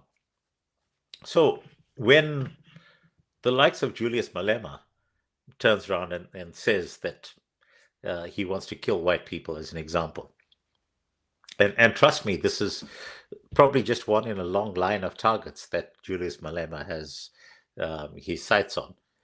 When he says that, the test for me becomes whether, as a direct result of what Julius Malema is saying, whether someone actually goes out and commits violence. Now, here's where it becomes dodgy. It becomes dodgy because I need to actually show that there's a correlation between Malema saying the stuff that he did and someone becoming a victim of criminality as a result of what Malema said. Now, the kind of broad brushstrokes for me around this. Let's take the question of farm murders, which again our mainstream media refuses to talk about. I'm very clear in my head that the words that Julius Malema utters would be a contributing factor in the question of farm murders. I'm very clear about that. The difficulty for me is being able to draw a line between Julius Malema saying that and proving that it was as a direct result of his words that a particular farm murder was occurred. And the only point at which we're going to be able to do that is if we actually are able to capture one of those people, get them to confess under oath, at which point we've got a smoking gun. And then we have the capacity to go after Julius. So what I'm getting at here, basically, and again, going back to the court case of AfriForum versus Malema, and I've got to say that the team, Daniel, if you're still listening, I think that guys out there did a bloody good job. Mark Oppenheimer, I actually thought was excellent in terms of putting Malema on the spot. I'm not, however, convinced that in terms of trying to prove that there's a correlation between what Malema said, which is clearly hate speech, and showing an outcome that we can then hang him on. Wasn't sure that that case was actually being made. And I think now you understand it comes back to the basic problem that we started off with. Because if we talk about something that's hate speech, unless we can actually show that causal relationship, it's hugely difficult for us, guys. And I don't know the answer to this. But what I am clear about is that I don't think the solution is to cut back on speech, because of the fact that there might potentially be the negative impact that kicks in. No, absolutely. I don't think like I do think that there are limitations as according to the Constitution, like for example inciting violence or whatever. I think you can say whatever it is you want to say, but you got to be prepared for the consequences. Like that's where I stand on it. Say what you want to say, but then you're gonna have to deal with the consequences, because we have laws, like you've mentioned them now. We have rules. You either learn to live within the confines of that law, or if you break it, deal with the consequences. Just like if you go and you, like Dodgy was saying earlier, if you stab someone, you're gonna go to jail. Like that's basically what's gonna happen. But anyway, I like what you're saying, Kanthan. And my thing is, for me, maybe I've also been one of those few people that have kind of been warped with this idea of what hate speech is, and now I'm getting kind of a clearer view of it myself. But I want to go to Dumo quickly, and Dumo said that he had a very philosophical way of looking at this. So, Dumo, what do you have to say about what Kanthan said now? About the EFF and Julius, because I think that is going to be a very focal point in this conversation. It's relevant. It's now. It's happening. Where do you stand on what Kanthan said and the EFF and AfriForum? You're muted. Right. I agree with what. Am I muted? Oh, now you're fine. Now you're fine. Oh, you guys can hear me now? Yeah. Now you're muted again. Cool. All right. No, you're fine. Now you're fine. So I'm muted again. Okay. All right. Sorry. All right. I think given what Kanthan said, I agree with it. I think the challenge is just that how do you link someone's words to someone's actions? So I saw in the comments, I think if I'm not mistaken, I think in one of the what they brought as evidence in that EFF case was that in one farm murder on the wall, it was written in blood, kill the Boer, viva Malema, right? Now, I don't know if one could say that is actually evidence of incitement to violence, but I think it can be used as strong support because of the fact that the actual words and the person who actually sang the song are actually like at the crime scene, and it's written with the blood, And I think I think that it is possible that someone's words can incite someone to do something wrong or or cause harm. That is possible, but I think proving it is very difficult because the same thing could have happened, but they didn't write. Let's imagine that the same thing happened, but they didn't write "kill the Boer" on the wall. They just left it, right? They just left the scene.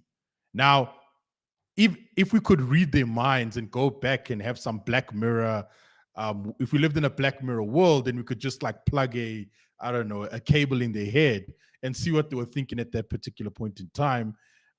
Probably we would think that yes, it's inspired by Malema, but without that, we don't have any evidence. So I think that just looking at it, yes, someone can do that, but proving it is very difficult. And now I'm going to throw a span in the works. What if this is a really hectic one, but it might be not well received. But let's say these attackers actually, let's say, took the blood and they wrote songs to a very harmless song. Let's say they wrote lyrics to, I don't know, they wrote Baby Shark on the wall, and they wrote do do do do do and everything like that. Now, can one say that was actually that song is actually incitement to violence? Very interesting. Dumo, you're clearly not a parent, dude. No, I am. I'm sorry. That was the first thing that came to mind. I was going to think Amazing Grace, but then I was like, no. Okay. But something along those lines, right? So the problem is that when lyrics have a violent, have violent words or words that express violence, and then we see that manifesting, the link becomes clear. But then if we like switch it up, then the links don't become so clear, because one could say, well, how can someone be inspired to do that by listening to Baby Shark? Like, doesn't make sense, right? So I think that those links can be made, but I think there are other situations that can really question our intuition on making those links. But I'll leave it there. Guys, isn't it obvious that this song can lead to violence? I mean, isn't it obvious that when this song is sung, as far as Ernst has written in his book, Kill the Boer, farm murders go up after a song. There's more violence after a song. We saw it at Cynical. You had not Julius, but his sidekick. I always forget his name. Not Shubambu, the short, skinny one. Singing "Burn the Farm" or something to that effect, "Burn the Farm" or whatever. And then 2 days later, there's like farms being burnt near the area. Can we agree on that? Like, there is like, because I'm hearing both of you say like, oh, it's difficult to make that connection, But I'm like, if you look at it though, it's not that difficult. Yeah, go ahead. Can I clarify? Right, I'm saying that there are very clear cases where it's like obvious that yes, they are. You can have speech that incites violence. I don't deny that. I fully accept that. But it's just that now there are situations where someone said something and then subsequent to that, an event occurred where someone performed violence. And then if you look at it, you can say perhaps there's a link between the speech and the acts of violence, but proving that is very difficult because we don't have enough information and everything like that. But I won't lie, there are very clear links. Now, let's say, for example, in the burn, when Shubambu said burn the farms, and then 2 days later farms were burnt. Now, if that's all we know, we can intuitively say perhaps it was as a result of Shubambu's speech, but we have to prove it. We have to show that, listen, this is why those farms were burnt.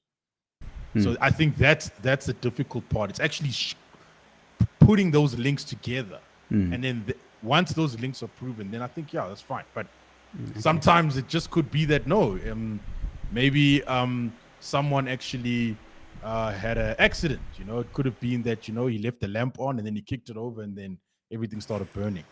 And then that's possible, So, but then that you'll find from investigating the case. Yeah, no, absolutely. I just want to clarify, it was Ndlozi, not Shubambu. So Dodgy, I see you itching to say some stuff, so I'm going to let you take the floor here if you want to comment on what Dumo and Kanthan have said. Okay, yeah. So to add to that, I think they both made very good points, and that's what I'm trying to get to as well. It's not enough to just prosecute someone on their speech alone. I mean, that's going to be very difficult.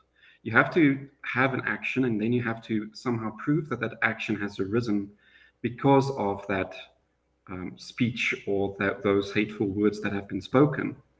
So to drive home Kanthan's point, for example, I'm sorry if I'm going to swear, but this is what the artwork was called. It was called "Fuck White People" by Dean Hutton in 2017. We all remember that. It was just a few words splattered on black and white background. And, the court actually found it to be not hate speech or in any contravention of any freedom of speech laws, because it was considered art.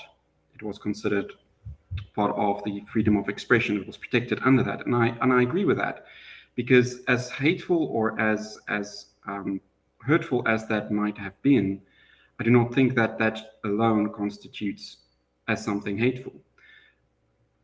If that art, for example,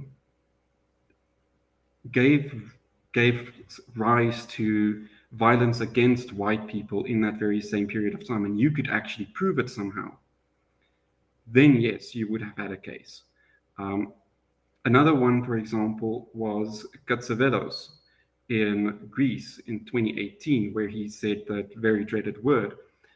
Now, we have law in South Africa as well called crimen injura, where it's the willful injury to someone's dignity caused by the use of obscene or racially offensive language or gestures. So even that is based around speech, but that is also based on another subjective thing, dignity. But I think what people struggle with is that hate speech is a political label that we use to define certain speech or certain things that we might champion as unacceptable.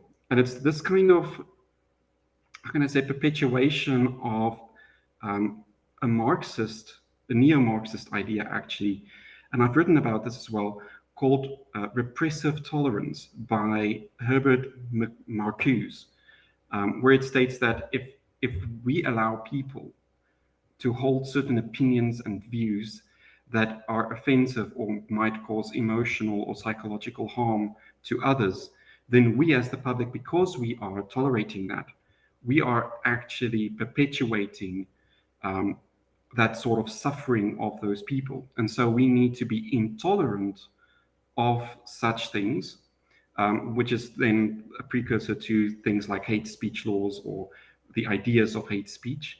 And this is further emphasized in a book, The Authoritarian Personality by Theodore Adorno, where he states that these sort of offensive ideas can only perpetuate from the right on the political spectrum, right? So if you hold contrary views to what would mainstream be considered acceptable and left-wing, for lack of better description, then you are causing or a cause of a repetition on repression and oppression. So for me, that's why I say, hate speech in essence shouldn't exist, because it stems from these sort of very dangerous ideas. Okay. I hear what you're saying, and it does make a little bit of sense. But I want to go to your example of the white people. I think that's very, very similar. I don't know who here watched day 9 of the AfriForum versus EFF with the expert on songs.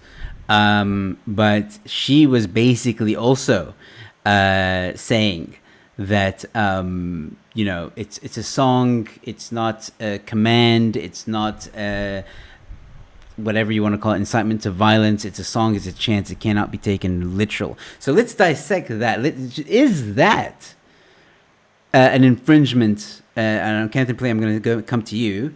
Is that an infringement on the or against the Constitution? Because, like you mentioned earlier in the show, you're allowed to express yourself. You're allowed the expression and all that stuff, but is Kill the Boer considered art? Can it be a song considered art and therefore untouchable? Because it's a very interesting situation, because you don't want to censor necessarily art, but at the same time, this is a very dangerous kind of art, as Dodgy was saying. You're asking me to make a value judgment in the absence of being able to show a line that one can draw between someone saying kill the Boer and a person actually being killed. And that is my point of difficulty, because I'm not actually able to show that direct correlation. So, again, the question of art, guys, I think we can all agree that my idea of art is going to be very different from most people's idea of art. I have a view of art that's formed very much by classic work that actually depicts things of beauty, as opposed to things that show stuff that I would be afraid to show my kids. Basically, it's a very similar kind of scenario where if I'm not able to connect the dots, I have difficulty saying it. What I'd like to do, Sorry, if I can just, okay. Can I add to it? Let's change it up a little bit. So what if in the, I think it was the example mentioned earlier, but hypothetical, let's make it hypothetical.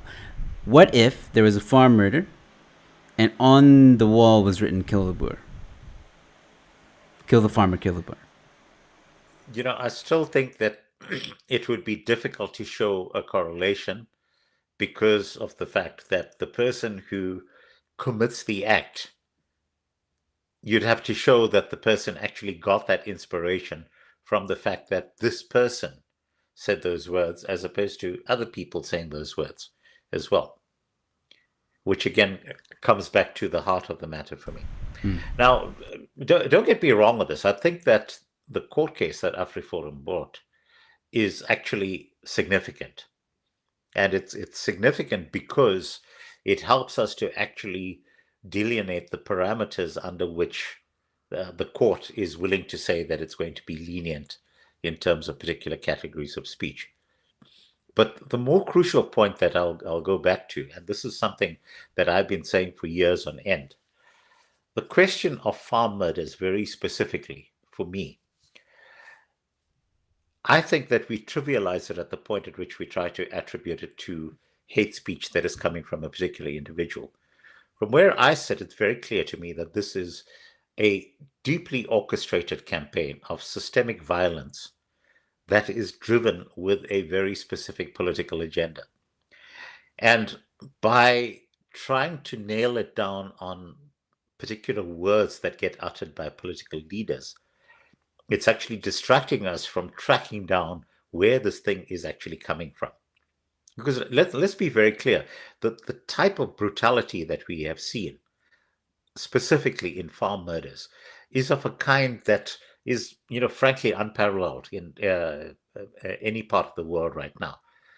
And it's very clear to me where I'm sitting that this is highly organized, highly orchestrated, and until we get to the point where we are able to actually track down the source that this is coming from and put in place criminal charges against the entire infrastructure that is driving it, I think that we do ourselves a disservice by focusing on the free speech aspect instead of actually going after the criminals that are behind this thing. All right. So just to make sure I got you clearly here, you can sing "Kill the Boer" as an art form until it is proven beyond a shadow of a doubt that it does lead to violence. So you can make that undeniable connection between the song and the incitement to violence, which is a fair thing to say. It's fair. Yeah, that's quite right. That's quite right, because that that rather twisted expert witness that we had, was making exactly that point. Yeah. And it becomes really difficult to disprove. What really came out of that was the fundamental hypocrisy that she exhibits. Yes. In terms of not willing to consider a hypothetical situation. But, putting that aside, as long as you have people of that sort who are willing to come before a court and say, no, these are just harmless words. And in my capacity as an academic, PhD, whatever titles they may happen to have, I'm very clear that this is the way in which people express themselves in a joyful, liberating manner while, wanting to wish death upon other people. It's hugely difficult, guys. Yeah, Right, it's and, the yeah. difficult thing for me is like the like I hear what you guys are saying, right? Like I get it. I'm not like I understand it, but at the same time, there's a level of uncomfortability for me to know that there's a group of people, regardless of their race, just even if it was a group of people that were saying kill Indians or kill black people. Like imagine there was a group of people that said killed black people. Imagine the DA would say, one bullet, one black person. Imagine that happened. I mean, the ANC, everybody in this world wouldn't stand the for DA it. has an anti-gun policy, so that doesn't work. We're supposed to be dealing in hypotheticals, Kanthan. Yes, but let's not verge on the ridiculous here, shall we? Fair enough. But still, okay. Any group that, not political party, any group that would just come out and say like, kill one bullet, one black person. One bullet, one Jew, one bullet, one American, which was said, by the way. It shouldn't be accepted, in my opinion, because that is incitement to violence. I feel like that is telling someone like, grab a gun and shoot this group of people.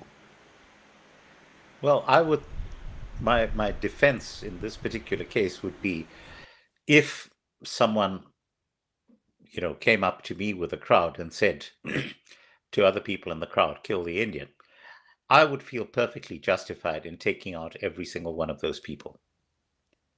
And I would then take my chances in a court of law. And frankly, I think that is up to every single individual to make that call for themselves. So notice that I've said, this is what I would do in that particular position. This is not me saying that I'm inciting other people to do that.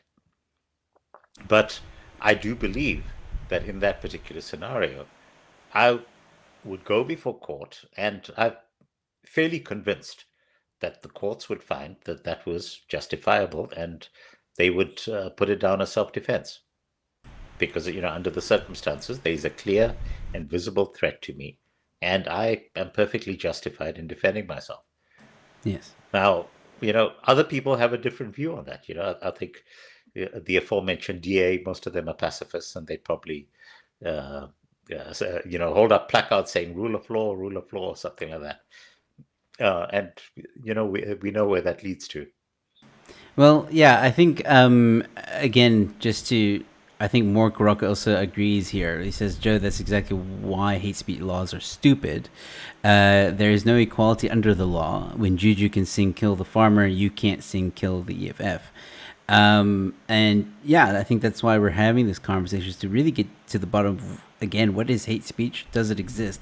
And as far as I can tell, the term hate speech doesn't exist. I mean, I 100% agree with Kanthan's definition by the Constitution. If that's what the Constitution says, and it does say that, then that's what I stand by. But the interesting thing is that the likes of the Human Rights Commission take a different view on it. Okay, what's their view? Well, so the likes of the Human Rights Commission look for opportunities to actually go after people on the basis of the fact that what they have uttered happens to be hate speech. Okay, now I wrote a piece not so long ago, and the title of the piece was "I'm a Kafir and proud of it." Oh boy, I'm canceled now. No, and this is something that I've said without hesitation over the years. It's a little known fact among people in this continent that that term was actually used against my ancestors in the Indian subcontinent as well. Oh. And it was a term that actually originated from the Arabs, because it came from Yes. the word kafir, which basically means infidel. Which, I'm certainly in that particular category. So the Human Rights Commission called me, and they said, we want a statement from you in terms of your hate speech. And I said, if you want to charge me, you must charge me. I'm not issuing a statement to defend things that I've said in terms of work that I've actually published. And look, and certainly the work stands up to scrutiny as far as I'm concerned, in terms of the message that I was putting across. It makes a very specific point around how trying to put people into pigeonholes based on the fact that they utter things that other people find offensive, in fact, ends up leading to radicalizing them to a far greater extent than otherwise would have been the case. But like I said, the Human Rights Commission is a very specific beast. It's a bulldog for the ANC to go after very specific people. If we take a look at Adam Katsavelos, for example, I understand that he went through a process of facing a court case out here.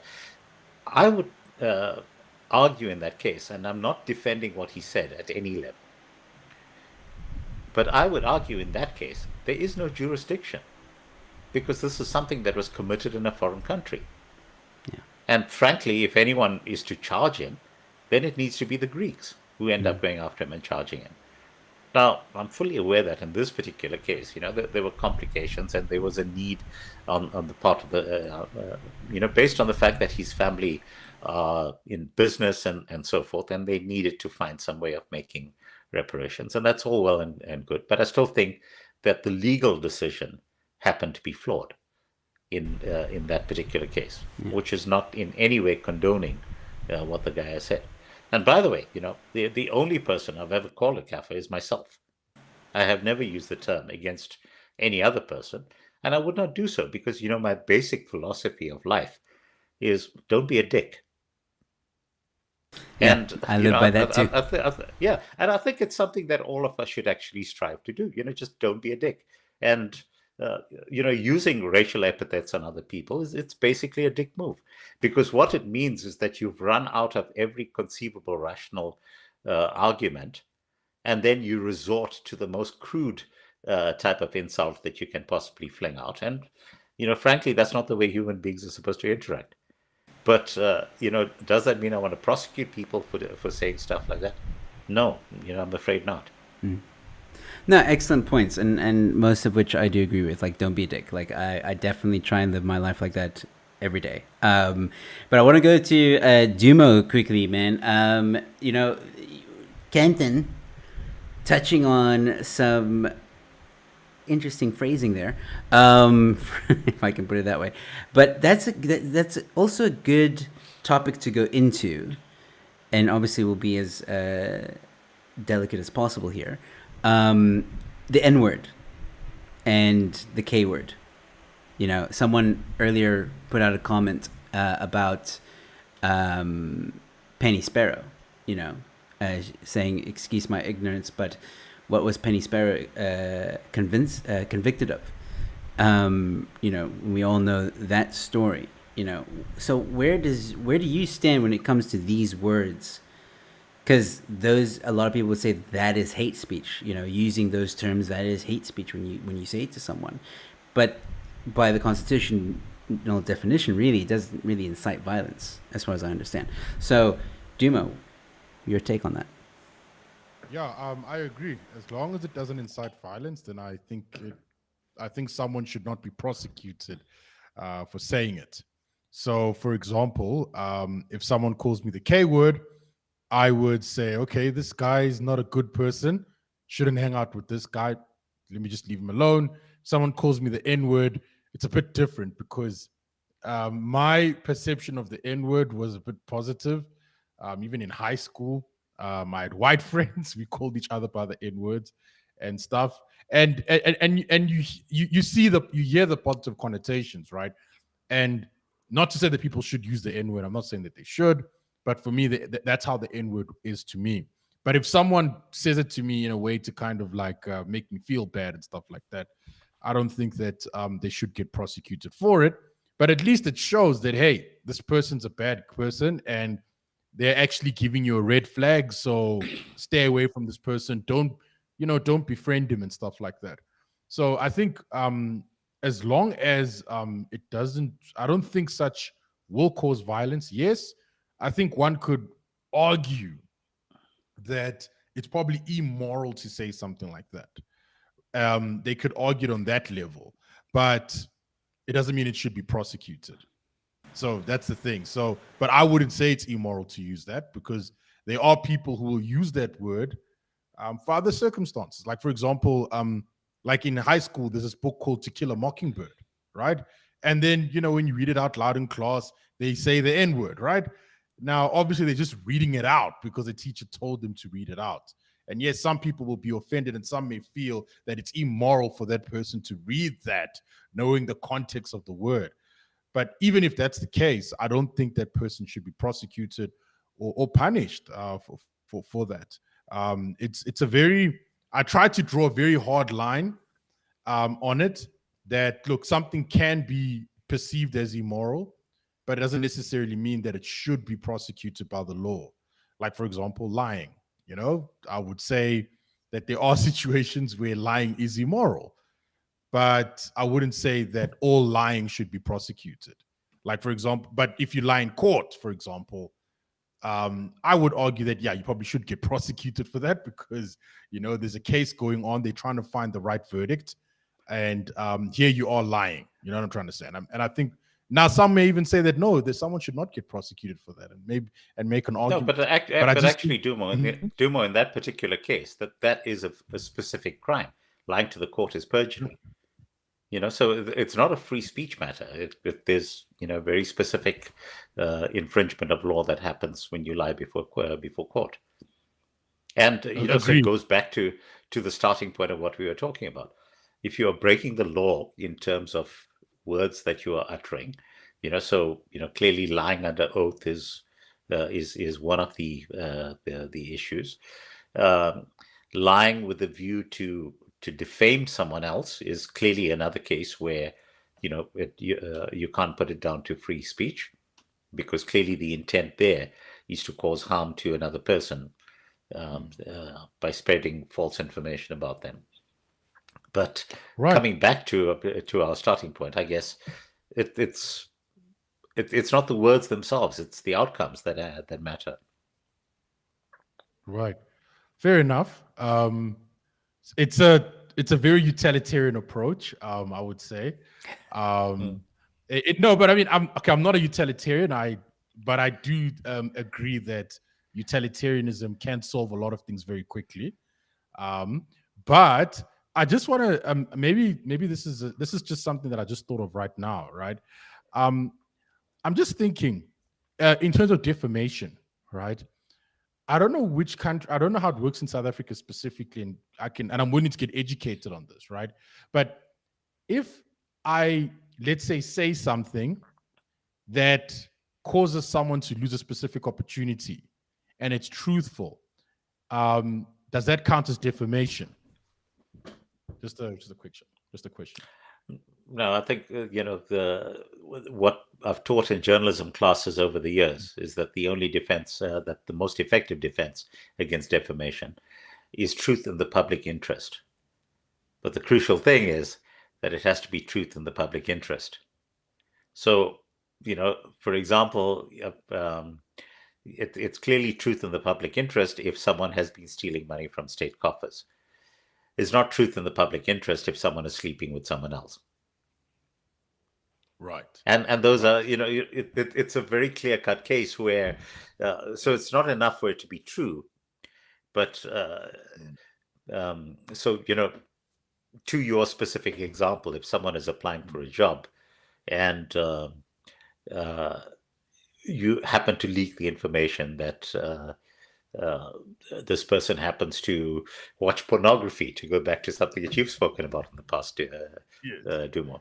And if that ends up costing the person his or her job, then there is grounds for them to actually sue you, because that's not truth in the public interest.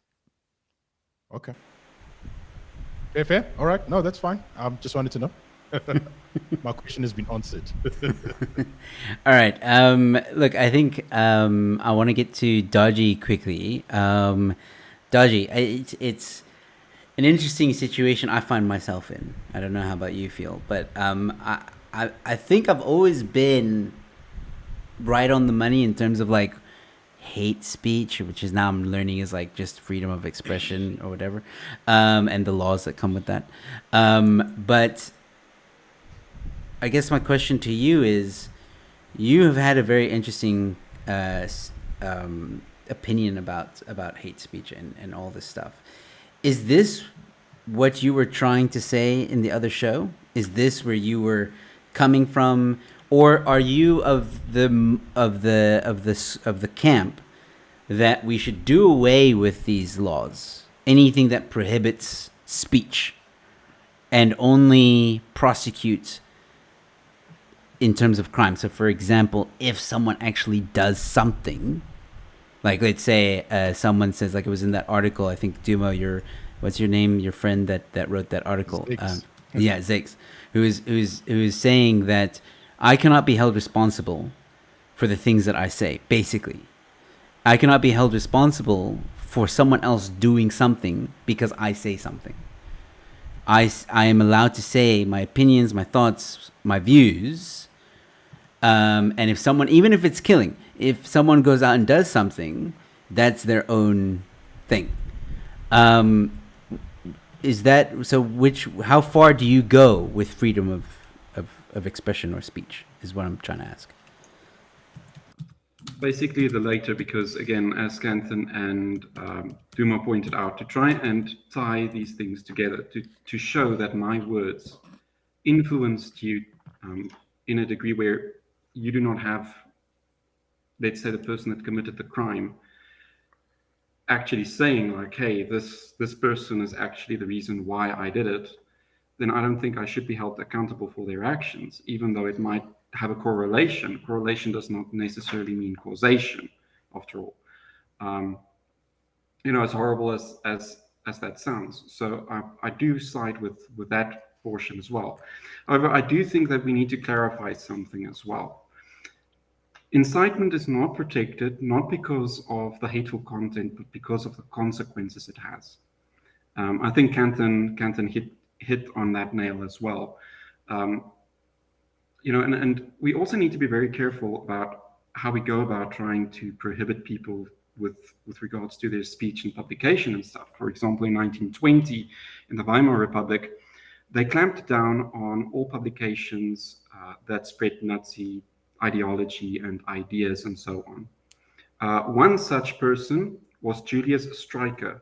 He was the chief editor of the, let me see if I can read my own handwriting, Der Stürmer, that basically used his own trial as a public podium to further his own ideas and ideology, and then used his imprisonment as a sort of martyrdom to his cause, which then further sparked more radicalization. In 2017, for example, a European Journal of Political Research found that radicalism and these sort of violent incursions are sort of fueled in extensive part by the radical public repression of actors and opinions. So there's been a study on this as well, and I think Kanthan also mentioned something like that as well earlier on, where he said it can lead to these extremists as well.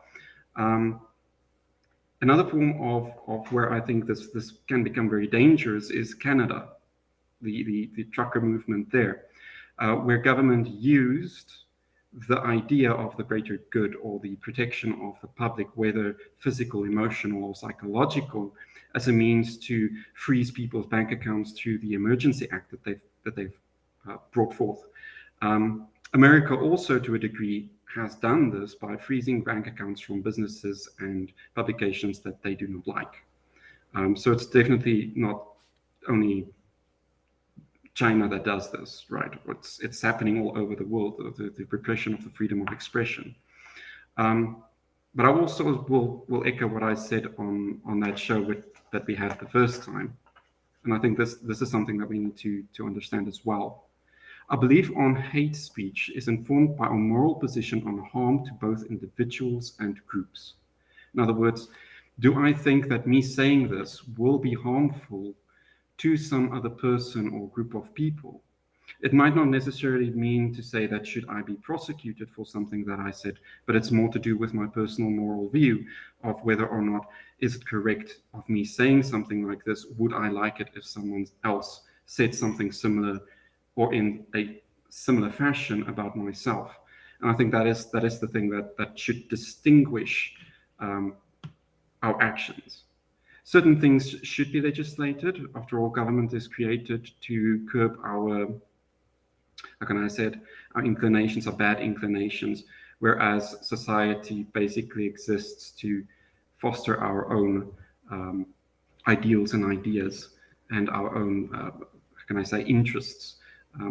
But that should not necessarily mean that it should be without consequence. That consequence does not necessarily mean to be legislated and to be prosecuted. It can mean like, oh, hey, I said something mean, so Dumo won't have anything more to do with me. He's no longer my friend. He doesn't want to trade with me anymore. It can have those kinds of consequences as well. And to be honest, I think those are far better consequences, and which have also far better outcomes than a legislated position on these sort of things. But then where does cancel culture fit in? Cancel culture, I do not even like it. Yeah, but I mean, if you say something, right? If you say something I don't agree with, all right? I'm like, and you just said now, if you said something, Dumo can say, I'm not going to do business with you. But what if Dumo goes one step further? You know, starts telling his buddies like, oh, did you hear Dodgy, man? Like, he said this and that. He said the N word. He said the K word. He's been this rhetoric, blah, blah. We shouldn't do business with him, blah, blah, blah, blah, blah. You know, a form of cancel culture. Obviously, cancel culture goes a little bit more extreme where they contact the place of employment or whatever. Yes. Which is borderline defamation as well. Yeah. you know, so are you saying that, in a way, cancel culture is acceptable?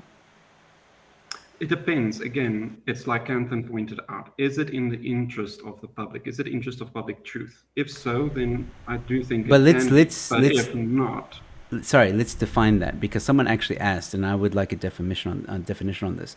Good question, Joe. What's the definition of public interest? The definition of public interest, very specifically in terms of our defamation law, fluctuates depending on who the person is that That happens doesn't to help. be involved. No, actually, it does help. Look, it's broad brushstrokes, but Okay. they're clearly defined broad brushstrokes. So, public interest, for example, in terms of politicians, is far more broadly defined than public interest would be in the case of, say, Dumo. So, because of the fact that a politician, generally happens to be an elected official, and one can take a view that their lives are subject to greater scrutiny than other people.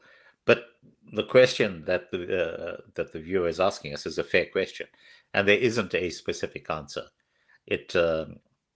And look, there are very clear examples of exceptions to what can be construed to be in public interest. For example, our law is very clear that there is no public interest in divorce proceedings. To give you a very specific example, irrespective of who the person is that's actually involved. Now, um, I'm probably the only person here who remembers this, going back to the time of Nelson Mandela's divorce. But almost every publication in the country actually broke the law to carry details of um, uh, Nelson Mandela's divorce proceedings, and the man was president at the time. And the only reason why they got away with it is because he refused to press charges.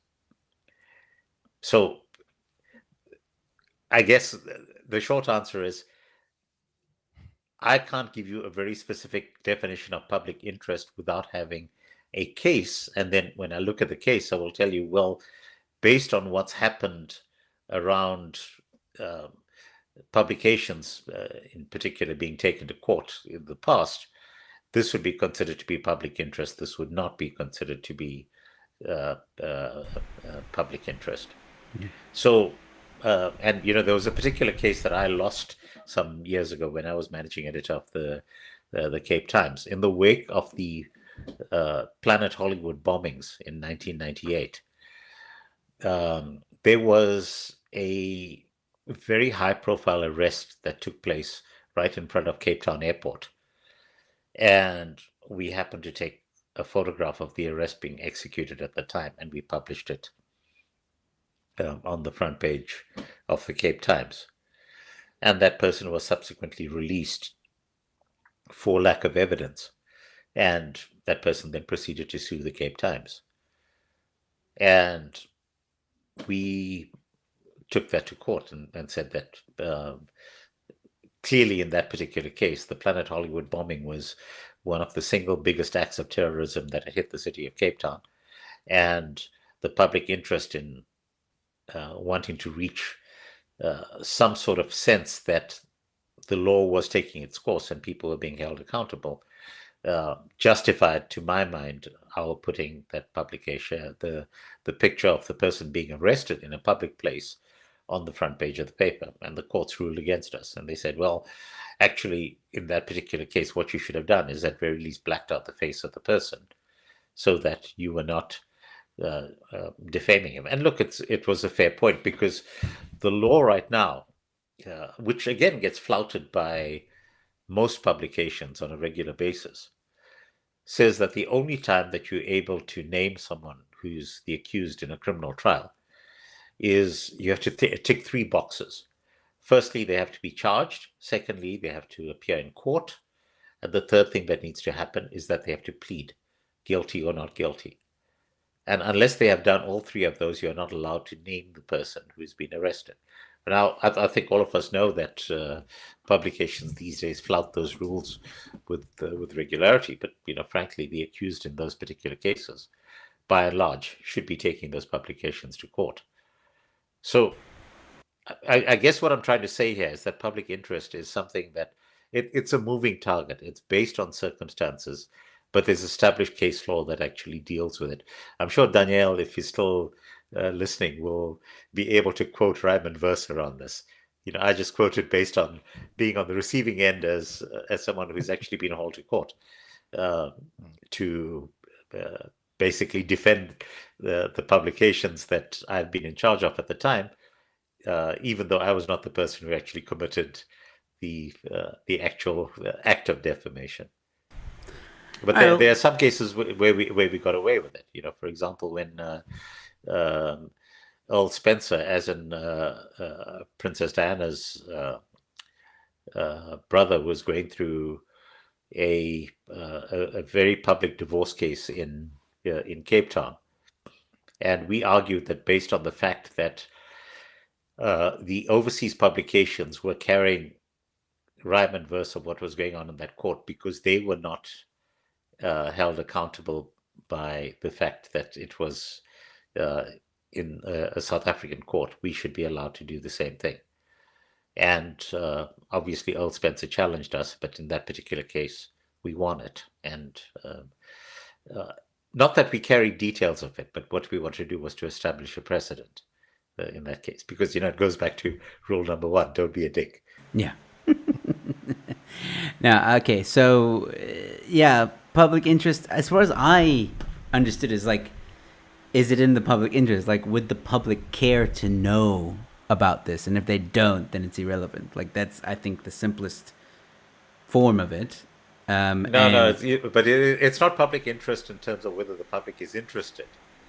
The fact that the public is interested is very different from public interest, because well, that's just public interest means that there's a material outcome on the public. I would say, based on the information that you are spreading. So, is there public interest in again, going back to it, the sex lives of celebrity? Absolutely, but the fact that the public are interested in it doesn't mean that it's in the public interest for that to be divulged.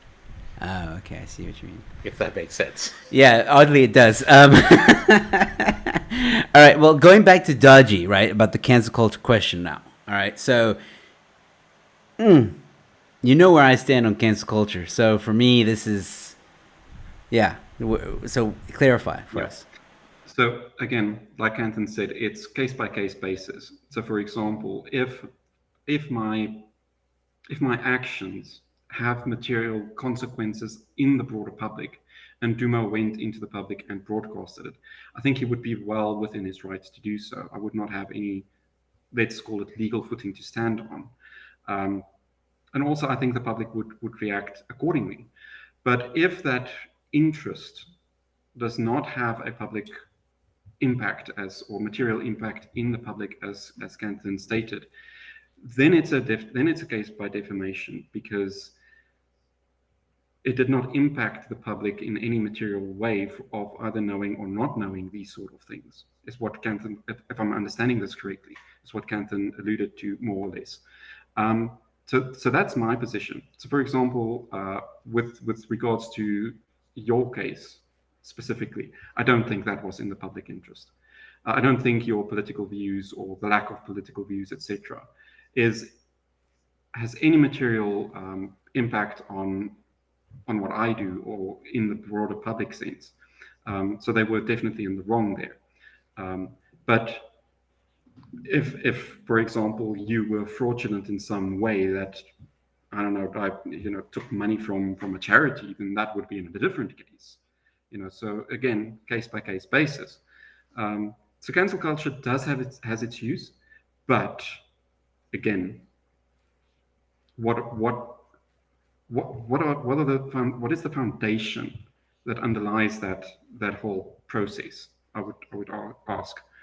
So that's what I've got on that. Yeah, you did well. Fair. No. But I'm just getting clarification. But Dodgy has actually nailed, Yeah. the essence of it. And the essence of it I can just summarize in this, that cancel culture is reprehensible, but it's not illegal. Yeah. Yeah. And that's really the issue that we have. Because, look, every single one of us has the right to choose to not support a particular brand, or uh, to not go to a particular theater, or all that kind of stuff. On the other hand, when you have a scenario where pressure is brought to bear on a venue to prevent a person from performing there, that's a case where you can actually show material loss, based on the fact that there were actions that were triggered by specific individuals, and there you actually have recourse, and I believe you can take them to court, and at the very least end up suing them for damages. But what do you do in a scenario where a brand, for example, withdraws its sponsorship on the basis that they're not prepared to stay the distance in terms of actually sticking up for the reason why they hired the person in the first place? Mm-hmm. And again, I don't have a correct answer to that. I do think, for example, that it was quite cowardly on the part of Nando's to have pulled sponsorship for Gareth Cliff's Burning Platform. But, is it their right to do so? Absolutely, it's their right to do so, because it is their money. Yeah. And, you can go back, close on 30 years, where Madonna did her music video for Like a Prayer. And at that time, she was a brand ambassador for Pepsi, and it was worth a lot of money. But Pepsi ended up taking lots of flack from people who felt very strongly that the imagery that she invoked in that particular music video was in some way blasphemous. And Pepsi just said, "Oh, look, we don't want to handle this thing," and so they canceled their sponsorship. Again, it's I think it was wrong for them to do that, but it was perfectly within their rights to end up doing it. But this is sorry. And I think the way we counteract cancel culture, from my side, is, for those of us who feel strongly about that, to then go out of our way to very publicly support those brands in that particular case. Yeah. And you see that works, quite effectively in terms of the US. Yeah. And by the way, a very specific example for me is people keep trying to cancel the brand Chick-fil-A, which Really? It's a fast food chain in the US, and they're an unashamedly Christian brand. Their stores don't open on Sunday, as an example. They have very traditional Christian views. Well, I should say Judeo-Christian views, which are shared by Judaism and Christianity and Islam around what constitutes a family unit. So, for example, they oppose the concept of gay marriage. But in spite of the fact that they have those views, the brand actually continues to thrive. Why does the brand thrive? Well, there was a youngster who's the son of a friend of mine who, a couple of years ago, I was in Austin, Texas, and he's really quite woke. And but he was driving me home from South by Southwest, and he pulls in at a Chick-fil-A, and I said, "You do realize that these guys actually have views that are kind of contrary to the views that you have?" And he says, "Yeah, but their milkshakes are so damn good." And Everybody has a price. Yeah, exactly. And I think the best defense against cancel culture is to keep doing the stuff that you're doing and to be good at it. And I think people who are really smart will learn how to separate those issues.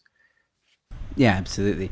Look, I think cancel culture was a good topic to bring up here, because it's leading me to the next question, which I have for Dumo, which is, Dumo, you took the position of a philosophical situation here. So I'm going to ask you a very philosophical question.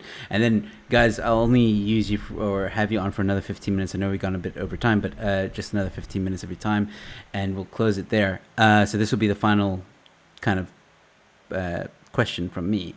Do you think it is... I'm going to put this. Basically, what I'm trying to get at is free speech, okay? I think there's free speech and then there's free speech. What I mean by that is there's a free speech by the constitutional definition, and then there's actual free speech where people can say whatever they want with almost no consequence, right? We just have... Imagine a utopian world where people would just have to accept what people say, regardless of what happens after the fact.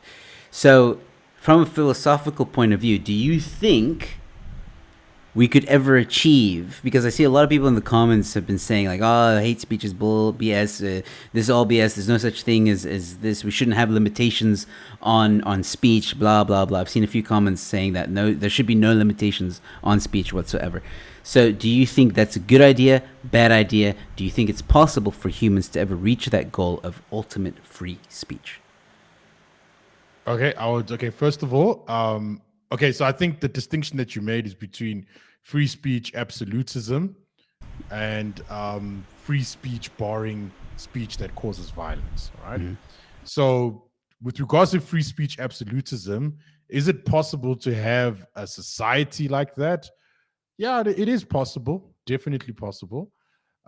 Should we have a society like that? I don't know. I don't know if we should have a society like that. So here's the thing, because the reason why I'm saying this, because like, let's say, okay, I'll give you what Kanthan and Dodgy said earlier, that like, let's say, for example, if you have a society where you pay no price for what you say, at least then if someone tries to say that they're going to kill you, at least someone's out there to get you and you can defend yourself accordingly, right? So that's like the trade-off that you're going to make. So I can't say which one would be better. So I'll tell you which one I would prefer. Now, by me saying this, I'm not saying that the one that I prefer is necessarily better. Obviously, I will make my own trade-offs based on that. But I will just stick to the devil I know now. Because right now, given my circumstances, I don't have a weapon to protect myself. So now that I don't have a weapon, I wouldn't want people to know if they're going to kill me or not.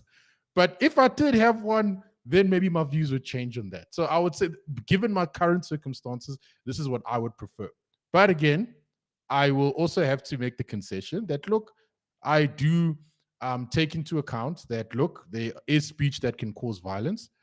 And I'm willing to say that, look, that is a problem and that needs to be solved. Is limiting speech the way to solve it? Perhaps not. Are there other ways? Maybe there are. But that's the world I prefer. The one that we have right now. The current affairs on free speech is the one that I prefer, but that's not to say that's the best one. The current one, really? Because like the one that we have right now is random wokies saying that you can't say. Yeah. You're okay. Okay. So sorry, Joe. You're right. Okay. I didn't distinguish. I didn't clarify what I meant by the current one. As in, if you look at the way the Constitution sets it out, okay, on what is not allowed, that is what I would prefer. Okay. But again, cool. it may be the worst option. Who knows? I don't know. Yeah. Because you never know, dude. You might meet like a woke liberal who says they're very offended because you didn't pronounce them or address them by their pronouns, which is a unicorn, and then you're in the shit, and then it's like a whole thing, and then you're canceled, and then it's like the ManPatria has to shut down, and it's a whole thing. All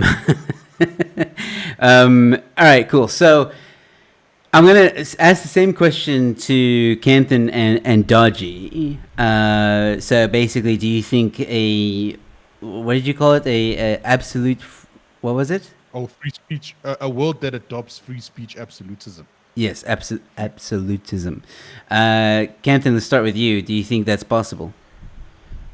I don't think it's possible because you'd actually need to end up obliterating, cultures that are literally thousands of years old. And, we have to be very clear that almost every culture puts some sort of limitation in terms of what you can and cannot say. So I start off with the Judeo-Christian framework, which says very clearly that you should not commit blasphemy. Thou shalt not take the name of the Lord thy God in vain, as a very specific starting point. So, in order for us to get to the stage where you want to have unmitigated free speech, you effectively need to drive a truck through all of that, which, fundamentally are views that are held, whether some of us disagree with them or not. Those are views that are held by the majority of the populace on this planet. And you end up trampling on those at your own peril. I remember a while ago, I wrote a piece where I was talking about, I said, some things are inherently stupid. So it's stupid to burn Bibles in front of most evangelical Christians, as an example, or to pour scorn on the Quran within earshot of most Muslims, or to wear miniskirts in the North Street taxi rank. Now, it does not matter that our Constitution gives us the right to do those things. It's just inherently stupid. And, so if we use that as our framework, and it really goes back to rule number one, which is don't be a dick. That I don't think we're going to get to the point where you can have such a thing as an unmitigated free speech. And frankly, I think that as human beings, we shouldn't be going out of our way to just, deliberately do stuff that we know is going to be, offensive to other people. The question of pronouns, as an example, if someone comes to me and says, they identify as a unicorn, well, that's okay. I'm fine with that. If someone says that you got my pronouns wrong, well, I'll try my best to not actually go out of my way to use pronouns. And, generally my way around that is that I almost never use pronouns. I tend to refer to people by their names, or, what they prefer being called. So, if you happen to have changed your name from Fred to Sally, I'll be very happy to call you Sally. I do have a problem when an institution then insists that I memorize pronouns for every person, and then holds me accountable for it. No, actually, you're infringing on my rights out there. But Absolutely. that's an entirely different scenario. So, Yeah. and the problem that we've got right now with most of the wokies is that they don't realize that the problem that most people have is the fact that they are trying to be prescriptive around what other people should be doing, rather than, saying, hey, I'd really prefer it if you refer to me as X, Y, and Z. And, I strongly suspect that in the majority of cases, people will just basically go with the flow, and, they'll just go along with it, because I think, most of us as a species, we don't go out of our way to be deliberately offensive to other people. Apart from Julius Malema, of course. But questions in terms of whether he belongs to our species is another thing. And notice I phrased that very carefully. Yes. Well, Dodgy, what do you think? I know you. I think you would love. I'm assuming, but I think you would love to live in a world like that. But what do you think? Do you think it's possible? No, because I think people misunderstand what I'm trying to say. This is like the black market, for example. When I say the black market is not the free market, because free does not necessarily mean without some form of limitation. Some limitations can afford more freedom to the broader public than no limitation can. And I think that's a very important distinction that we have to be able to make. Just because you're permitted to say something, for example, does not mean that you necessarily have to say it, right? You still have the choice of doing it. Coming back to the miniskirt, for example, I think I would be very ugly in a miniskirt because my legs are way too hairy and too long for a miniskirt. So I think I'll avoid dressing in a miniskirt in general. But again, yes. So I normally phrase it as example. The black market is, for me, it's a free-floating market because there's no limitation on what can and cannot be done. So that throws a lot of other freedoms out. So, for example, the freedom of coercion, the freedom of bodily autonomy, etc., etc. It's almost the same with speech, but fairly different as well. Because again, like I said, the freedom of speech, or rather incitement to violence, is not prosecuted on the words, but because of the outcome or the consequences that it has. It's the actual outcome that it does have. So can we be more free with our speech? Yes, if we can get away with all this idiotic ideas of anything offensive should be classified as hate speech, whether or not it's art, whether or not it is symbolic in some form or way, then yes, we can get away with it. But that also then means we need to be very precise on our morals, and we need to, as Kanthan also say, not take that to the extreme and drive a truck through the traditions and through the other limitations that would otherwise afford more freedom to other people as well as ourselves in the process. All right. Well, I'm glad to hear that from. Look, I think for the most part we all tend to agree, and I'm glad that we had this conversation, guys, because I feel that this conversation led to clarity, especially for me. I learned a lot. So I just want to say thank you very much for joining me and giving me an hour and a half of your time. It's greatly appreciated. Kanthan, it's always a pleasure chatting to you. I really enjoy our conversations. The same with Dumo and Dodgy. Before we go, very quickly, Dumo, are you on for Tuesday? Do you remember? Next week, right? Yeah, Next yeah. week, Tuesday. You're co-hosting next with me, and ManPatria are going to be on the show. Yes. All right, cool, awesome. Just sorry to put you on the spot, but I just wanted to, you're here. All right, cool. So, guys, in closing, we have 4 minutes left. So, in closing, just tell people where they can reach you. But before you do it, just so everybody knows who's watching, I did link everybody's Twitter handle in the description. So you can go at the bottom there. You can follow Kanthan, you can follow Dodgy, you can follow Dumo, and you can subscribe to ManPatria as well under Dumo's name there. So yeah, otherwise, you can let people know what's an easy way to reach you. Dodgy, you can go first. No, Twitter is basically the place where I'm to be found mostly. So yeah, Instagram and those places I'm not very active. So just follow me on Twitter and see what dodgy ideals and ideas I spew out there. Awesome. All right, Dumo, where can people find you? Find me on Twitter at Dumo Denga, or you can just go to our website, manpatria.com. Awesome. Kanthan. Well, I put up my website on the screen. Oh, I thought that was your name. I thought your last name was Com. Yeah, my last name is .com. I've from the 1st of January, I've actually been blogging every single day. Awesome. And I just set myself that as a target from the beginning of the year. And some fairly interesting stuff has come out of it. A lot of it is contrary to what lots of the current narrative is on a range of topics. So for example, today I blogged about the fact that I believe that there's deep behind the scenes stuff going on between Russia and Israel. And yesterday I spoke about how Israel's relationship with the United States is falling apart. And so again, these are views that are very contrary to kind of mainstream culture. I am on Twitter, and I do end up going there and tweeting, but I'm increasingly wary of being on Twitter simply because of the fact it is such a captured space. I'm also on Getter, I'm also on Parler, I'm also on Gab, and I do end up posting on those platforms as well. And I do encourage people to actually go onto those platforms as well, because Twitter's hegemony right now is, to my mind, one of the biggest threats to free speech, and that really we should be exploring as many alternative platforms as we possibly can. I'm Kanthan Pillay on all of those. Awesome. I 100% agree with that. I'm also on those platforms as well. I do believe that you guys, Dumo and Dodgy, you guys are also on Getter and all these other platforms as well, correct? Yes. Awesome. All right. So people just Yes.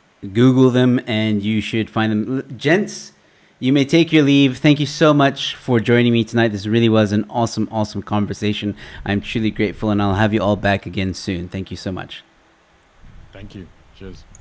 Thank you very guys. much. Bye. All right, ladies and gentlemen, that was the panel discussion for tonight. It was awesome. It was really, really awesome. I learned a lot. I can understand where they're coming from when they say hate speech doesn't exist. It's not really the same definition as the Constitution, and I will always stand by the definition of the Constitution. That's where I stand. I thought it was the same definition, but I was wrong. So, yeah.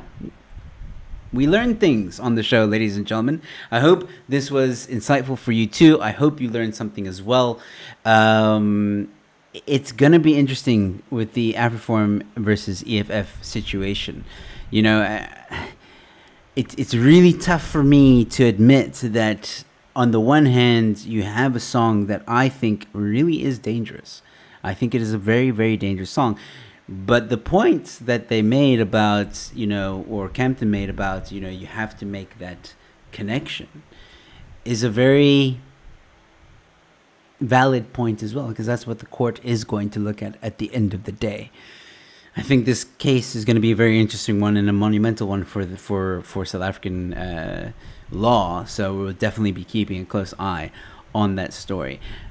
Either way, ladies and gentlemen, EFF Julius is still a very dangerous, dangerous man. And he should be called out for it at every opportunity. So, ladies and gentlemen, that's it from me. Thank you so much for hanging out with me. Thank you so much, Helen, Voot, the Mork Rock. I've seen you guys here. Richard, who else was here? Peter, Paco.